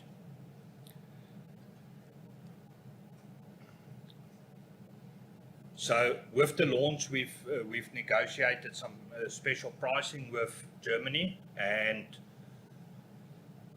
on the 50, which will give you 16 inputs, 14 outputs, starting from 8,600 Rand. On the that's 50 to 40, starting from 11,000 Rand, and 60, 13,400 Rand, which are extremely good prices for a compact PLC, comparing to some of the competitors in the market. And the special we will run up to the end of December this year.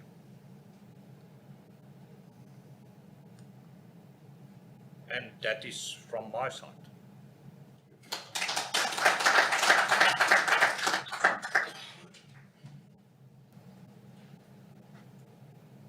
There are very few people that know Mitsubishi as well as Stephen, and I thank you for that. Right, so taking it a little bit forward now in terms of what this whole chain looks like.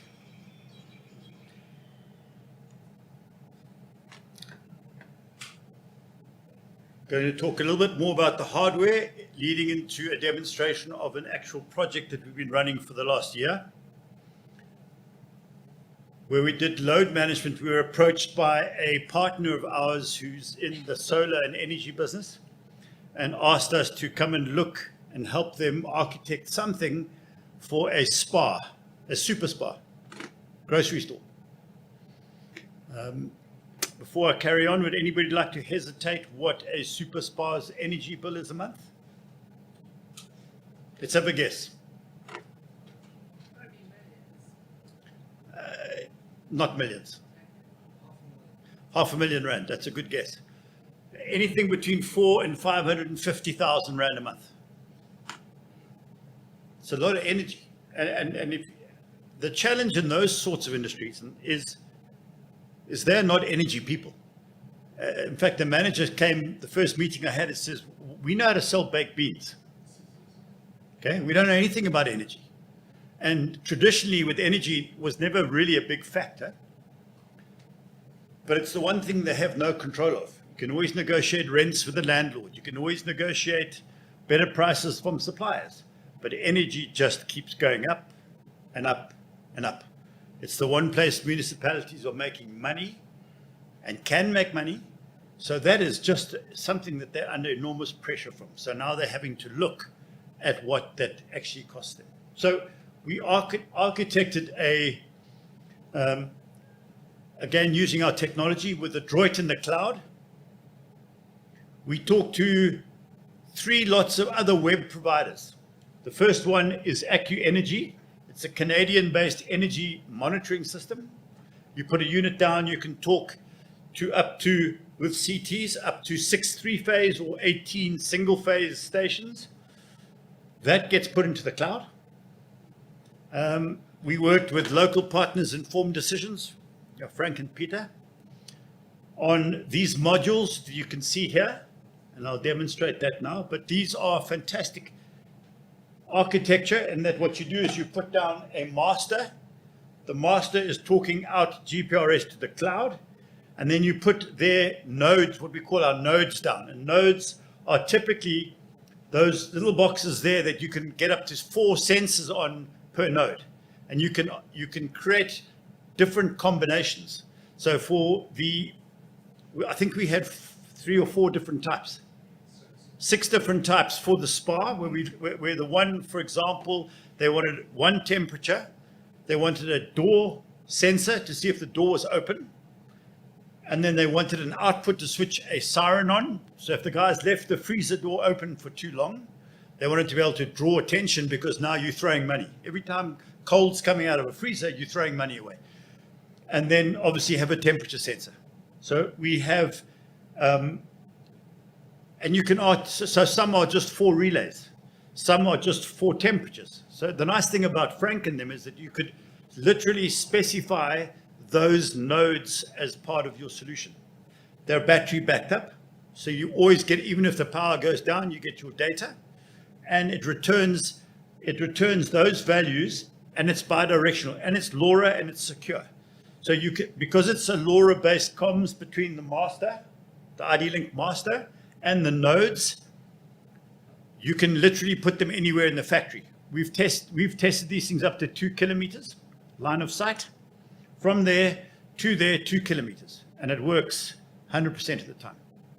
In fact, Peter has told me you can do more, but we've tested up to 2K. So running around 200 meters in a store where you've got fridges and concrete and second floor, no issue whatsoever. It's been very successful. So the nice thing about that is that there's no cabling. That node you literally take, you need a 220 volt supply, and you can wire it in close to source. So you can put these things close to where you need to do the control. And often that's a real challenge in brownfield sites where you want to interact with a building, for example, where they've got distribution boards all over the place and they want to be able to monitor that energy or do that control. Quite a challenge. And then we worked with a Chinese supplier called Moko, who do a smart plug.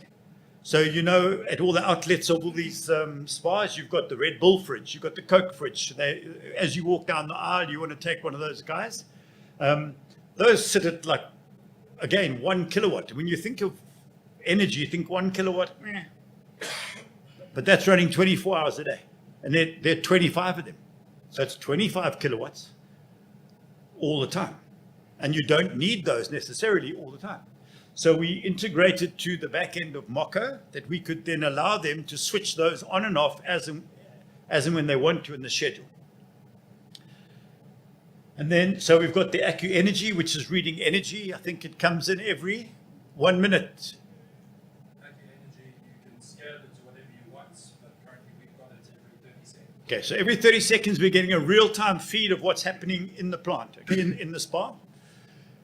We are then bringing the data from the sensors and making decisions about control in the SCADA system in the cloud and pushing it out via through the Informed Decisions LoRa network and doing the control. And that was quite a challenge. Again, we come from the industrial world where we have got PLCs and we know the reliability that's required. We were suddenly faced with these three systems and saying, not feeling comfortable. The first time I met Peter, I said, Peter, I want a Modbus interface on this thing because I want to put a PLC here. So if the cloud fails, I can at least do the control locally. We're getting there. Look at Frank, he's about to fall over here. But we're getting there. So I think there's a big requirement for doing local control, where you literally are just using this as remote I/O and reading and writing based on decisions made in the PLC. But we did extensive tests around that, where we used the SCADA system to switch a relay on. We wired that relay back to another device, relayed that input back via their system to the SCADA, and we just kept looping that. And we did hundreds and thousands of tests, and we worked very hard with Frank to get the sort of feedback that we needed. And again, when you go into control, you know that you need that feedback to understand that what you've said you've done is actually what you've done.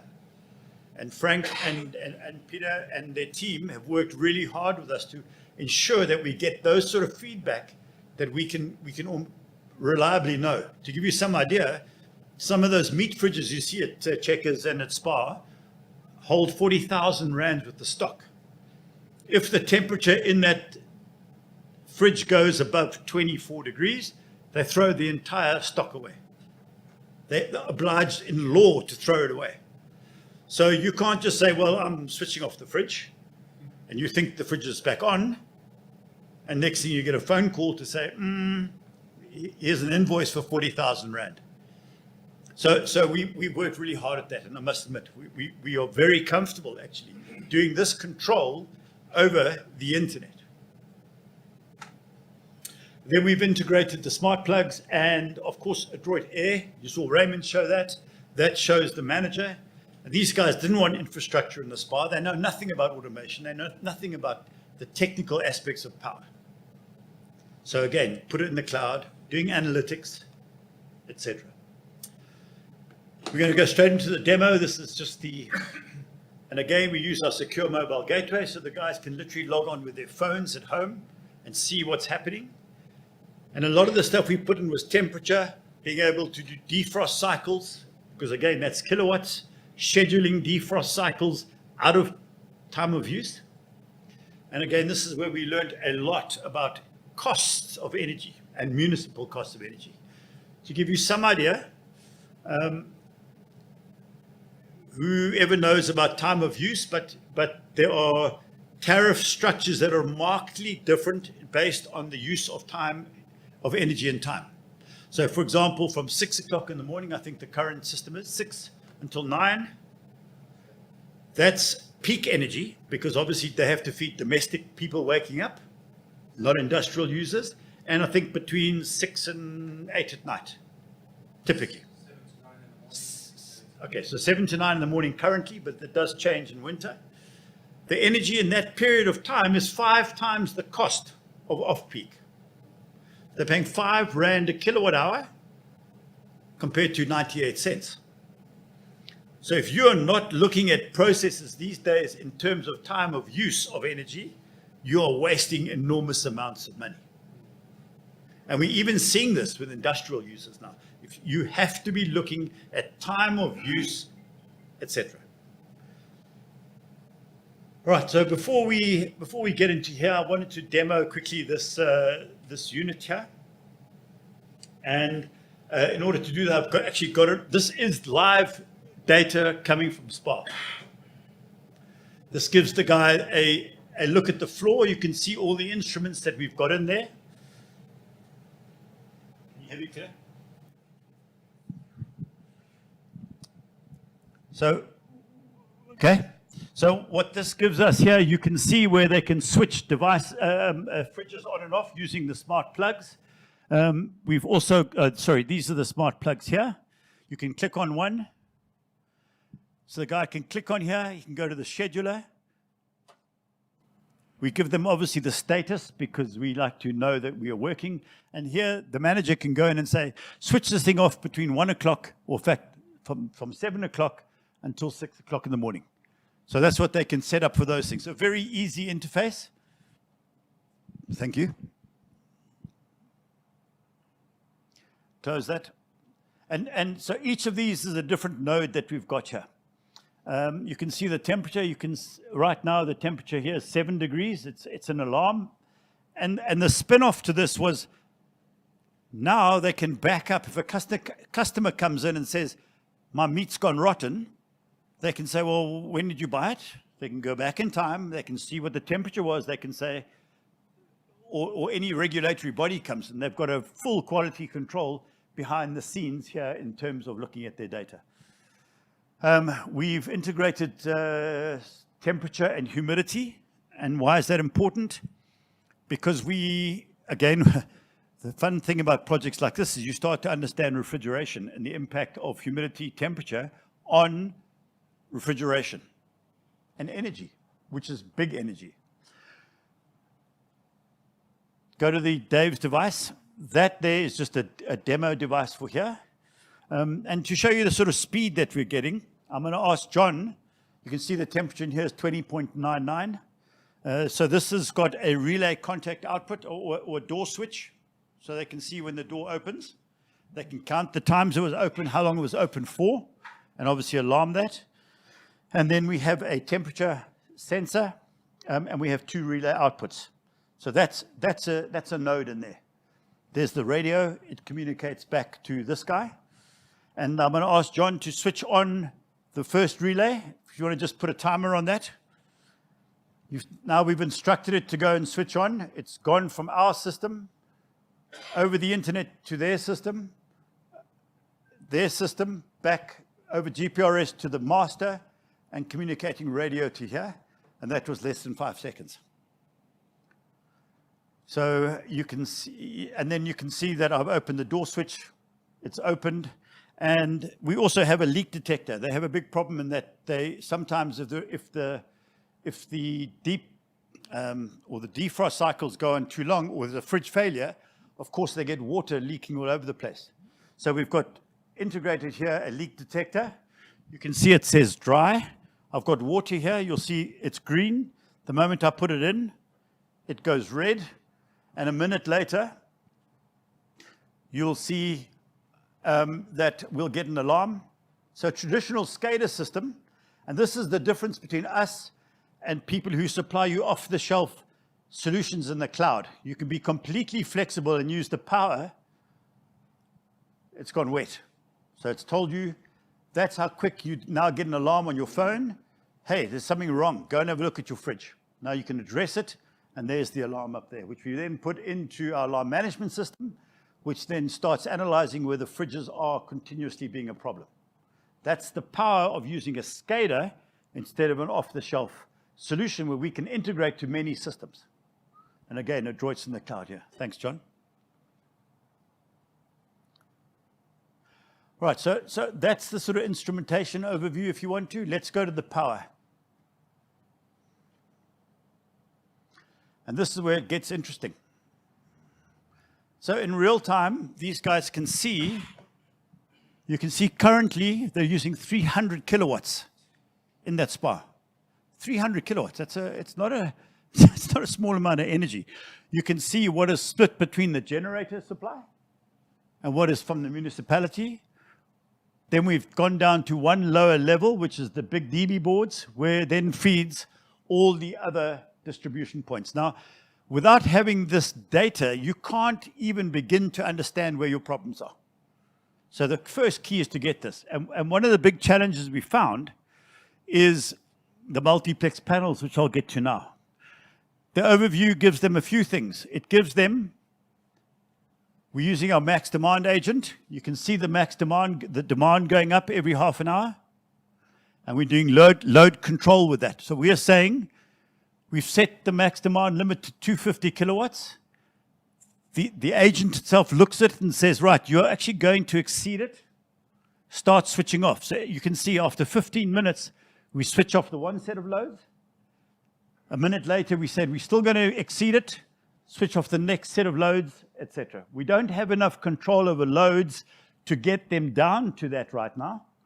But what we're doing is we're also got built in as part of our max demand agent is that the moment I start doing load control, I lock in what my predicted max demand is, and I can see what I'm going to be saving over a period of time. So we give them a real-time view of what they're actually saving in rands in that period. So that's what the max demand is, and I'll show you the results just now. You can see the relay switching off. And at the end of the period, they come back in. Boom, boom, boom. So that's a very useful way of doing control. Then they can go to the load distribution, which is a real-time view of what's using their energy at any point in time. And then they can go in here and they can say, hey, what's happening here? Oh, the aircon's actually using, or the freezer's using, or whatever. They can actually see where the distribution of their energy is happening in real time. And then based on the max demand, we have load savings, which gives them a accumulated month-to-date saving of energy. And this is where the idea of using and changing your consumption based on time makes a lot of sense. So you can see here, this is KVA savings month-to-date, and we're on the 10th. On standard time, we've saved them 2,800 kVA. It's quite a big chunk, okay? But in rand terms, we've saved them only 788 rand there for that much energy.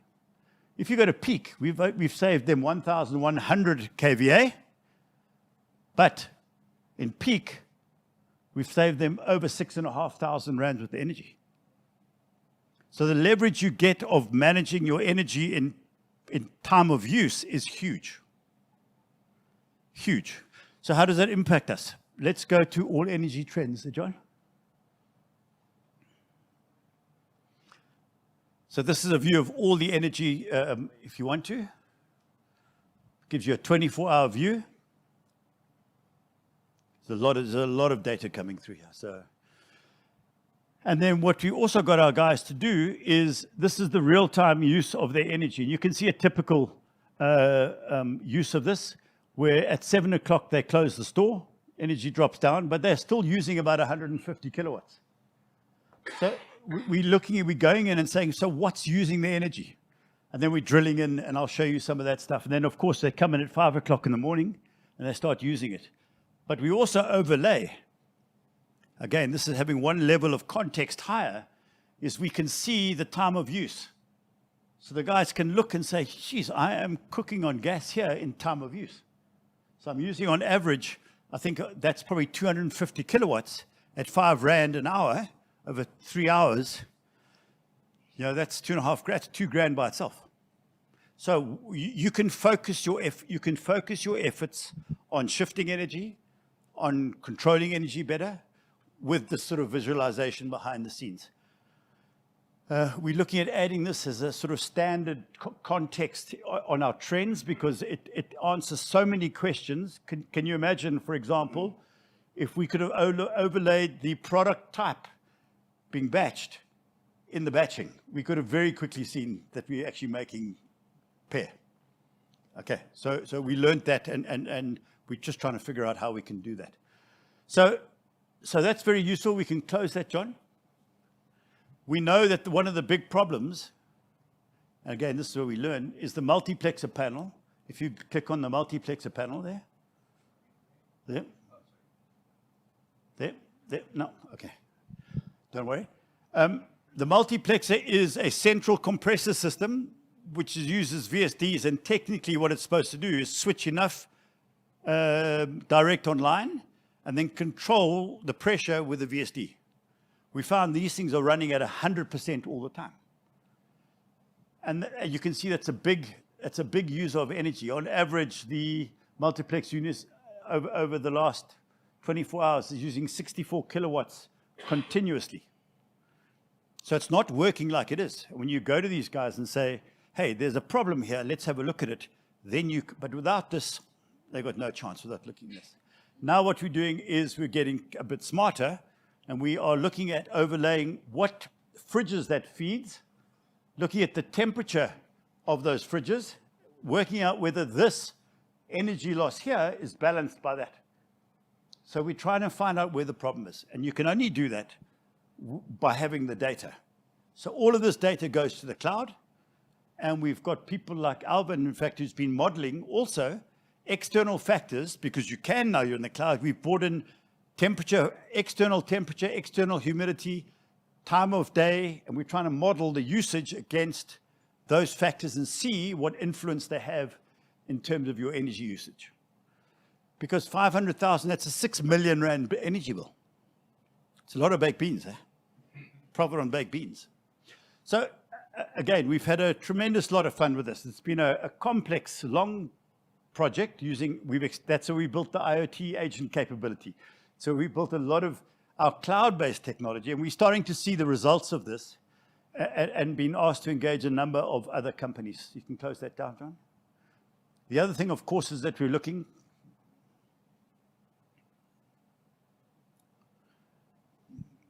One close. Okay. Just to give you some idea of where it first hit us, if you just open this, John, just there. You'll see what struck us was, look at the energy of this multiplex. It's supposed to be a smooth curve. There's something wrong here. And that's what led us to start thinking about what the hell is this thing feeding? It's not supposed to work like that. In fact, Steve was in Durban. He went and spent some time looking at the panel. And we're now working with them on trying to understand that. Okay, John. And then lastly, what they can see is they can also see an estimate in dollars. Aiden, in dollars. No, it's in rands. Of what their energy cost is per month. So that's a real-time view of their bill, because we know the tariffs, we know the network charges, we know the time of use, and we can calculate the cost of energy and give them an estimate, and that comes out generally within 5%. So now the manager looks and says, "Whoa, it's getting up there." Okay, John, let's go. Okay, we'll get questions now. Right, to give you the results, so some of the results we're getting so far, and I think this is key, this is the last 2 months, is you will see that this is 5 years worth of data of their monthly consumption and their bills. We've had the lowest kilowatt hours used in 5 years since we initiated the system. Started doing the control, you can see that we've had the lowest energy consumption. Not necessarily the cost, because the cost they just keep putting up of kilowatt hours. We are looking at trying to minimize that. If you left it, they would be up here somewhere. Okay. And then, of course, the max demand, we are looking at lowering the max demand. It's gone a little bit higher there. But again, it's an ongoing process that we engage the customer in terms of being able to do this.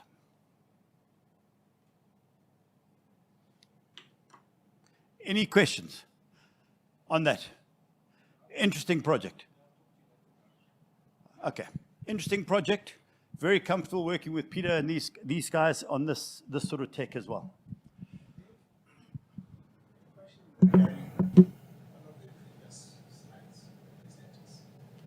Yes. On the water application, you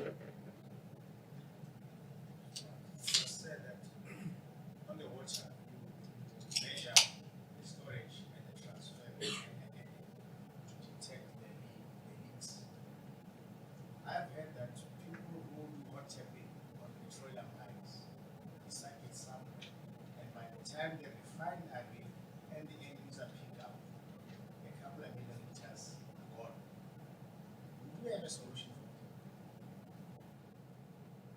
Yeah. If you again, water balance is about just measuring the various points and finding out the differences. So yeah, absolutely, it's possible. All right. So last little run into the end in terms of what we can bring, and I spoke very early on about how easy AI and the value of AI is coming to the party. Mitsubishi have been working on a product for I think it's 10 years in their labs in terms of putting this together with a bunch of very clever data scientists. And they've just released a product called MyLab. And it's the new data analysis software from Mitsubishi. What it does, it allows you to literally throw some historical data at it, tell it what you want to optimize. It goes off and runs, I think, up to 10 different types of models, because again, you have to choose the correct model type. Alvin, tell me if I'm wrong, to get the right results. There are many different ways of doing this. Whereas now with the software, you literally can build the models, it looks at all the data, it throws out the outliers, it does the model, it finds the best model to fit the data, and then you can use it and feedback into the PLC to do some control. I've got a video now and no programming. So you don't need to be a data scientist. Okay? You don't need to be, you don't need programmers anymore. Literally, you need CSVs. And one thing we are looking at is possibly next year is the ability to use Adroit as a data source. Right now, there's a manual process. You have to export the data, create the CSV. But can you imagine being able to link directly into our historical files and run the model directly from there and link it back? It's all possible. Christian Nomine is the European Strategic Product Manager for Visualization and Analytics, and I'm going to just run 2 videos. It's a lot easier. We have the software, and off we go. Hello, my name is Christian Nomine, and I'm Strategic Product Manager for Visualization and Analytics at Mitsubishi Electric Europe BV. In the following minutes, I would like to quickly introduce our new data analysis software called MelSoft MyLab to you. And it's all about data. I'm sure you are collecting a lot of data already in various systems, data loggers, PLCs, SQL databases, SCADA systems. But the problem with data is it really needs to have an additional value that you can find in this data. And AI as a tool to bring you additional benefit can exist in various levels. And the reason is clear, it's depending on your demands about response time, server or network costs, or even cybersecurity. But even more important is to define your real and clear goal and your kind of headache that you need to solve with additional data analytics. So typically, this could be an increase of quality, energy optimization, process optimization, or predictive maintenance. And MelSoft MyLab is a tool developed especially for the automation engineers, for people who are not experts in data analytics yet. So we make the first entry steps into the big world of data analytics and AI much, much more simple. So the concept is basically, after you have set your goals, you need to come up with a reasonable data set to be able to find out what process parameters or what environmental parameters could be beneficial for you to bring into a data analytics software, to learn specific models from that data. And once you have confirmed a good precision for this, you will take that model one step further from offline analysis into online analysis by continuously reading in data from your process, comparing it against the model, and giving the feedback, the prediction of the model back into the PLC or OT level. So MyLab especially helps you in giving you one solution which covers all phases of a data analytic project. So the very important first part of pre-processing of the data, from selecting the analysis method, and then finally learning the model and putting this into an online analytic mode. All these steps, MyLab will help you and guide you through these steps because we have our own virtual AI data scientist built into this tool. Set a goal, read the data with a data set, create an analysis model, and create a continuous analysis. These are the 5 major steps where we help you and we guide you, and we actually give you a tool where you don't need a data analyst to get additional value from the data. You can do it yourself. And you will have a quick win from this tool for sure. So just talking about very quickly 2 typical use cases. Predictive maintenance is for sure one of the most important ones to cut down operational cost. So what about if you have a piece of equipment which requires continuous and periodic maintenance, but you are not sure whether this maintenance is really required like every 6 months. So you could create a data set consisting of process parameters, maybe some environmental parameters like ambient temperature, outside temperature, just to give some examples.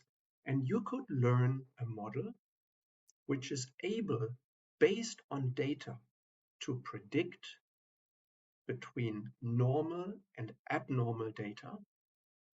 And the result will be to optimize the number of exchanges of a work tool, for example, and we can achieve a cost reduction. A second example, just imagine you have some kind of equipment, and this is like, for example, a noodle making factory. So we have a very experienced worker on this line, and based on manufacturing information, but also based on environmental information, he knows from a gut feeling how to set the perfect control parameters, for example, for the noodle kneading time, in order to make the best noodle quality in terms of elasticity. So with MyLab, we could learn from this experienced worker. We could transfer his knowledge based on some historical data that we feed in as a data set to MyLab. And we can create a kind of guidance system to an unexperienced user where MyLab is proposing some set points to him. He is still in the game. He still has the last decision that he needs to do. But we guide this young man based on the experience of the older worker and experienced worker, and we give him a tool to set the perfect control parameters and the perfect noodle kneading time. And with that mechanism, we can eliminate the shortage of human resources, we can pass on know-how, and finally also guarantee a more stable production with highest quality.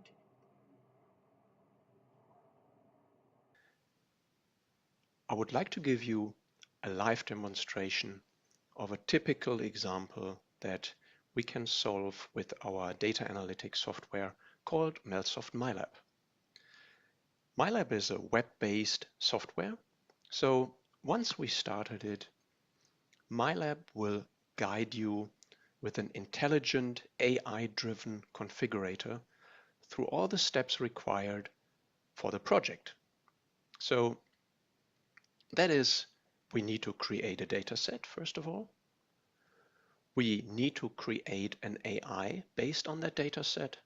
And finally, we need to create a task, which is an online analytic way, which is very much similar to your understanding of a task running in a PLC, for example. So when we start with that, and the first step is creating a data set, we need to make sure that we covered all required process parameters and ambient parameters from the process, which are crucial according to the process experts to give value into a data analytic model. And in this example for the noodle factory, we have a demo data set consisting of 7,000 records. And that data set can obviously be viewed in a table. And one of the most important things is that the last column, the noodle kneading time, is what we have logged and recorded over time from an experienced operator, how based on these process parameters for the noodle making process, he did set the perfect noodle kneading time. So you can look at this data. MyLab is offering some great graphical tools for that. So first of all, you see a lot of statistical data, but we can drill deeper. We can select the noodle kneading time and just create a line chart, for example. And we will understand that these 7,000 data sets are consisting of little variations in the noodle kneading time between 12 and 16 minutes. So we have confirmed our data set. It's good, it's valid, and we can actually do the next step. And once completed, MyLab will propose to create an AI. So MyLab offers 4 completely machine learning based automatic algorithms. But for those who already have an experience in data science and they know what to do with all these algorithms, supervised learning algorithms, unsupervised learning algorithms, they can completely start a manual project. But this is not us. This is not us for this demo. What we would like to do is to create a completely guided system based on our noodle kneading data set. And MyLab will propose the 4 typical use cases now that are implemented almost completely automatic. So there is to detect errors. For example, this is a typical predictive maintenance task, wearing out of parts, for example. There is a quality index for supervising the machine when it produces a part. What is the quality of this based on data? But what we would like to do is the third point. We would like to learn from skilled operators and to transfer his knowledge into an AI.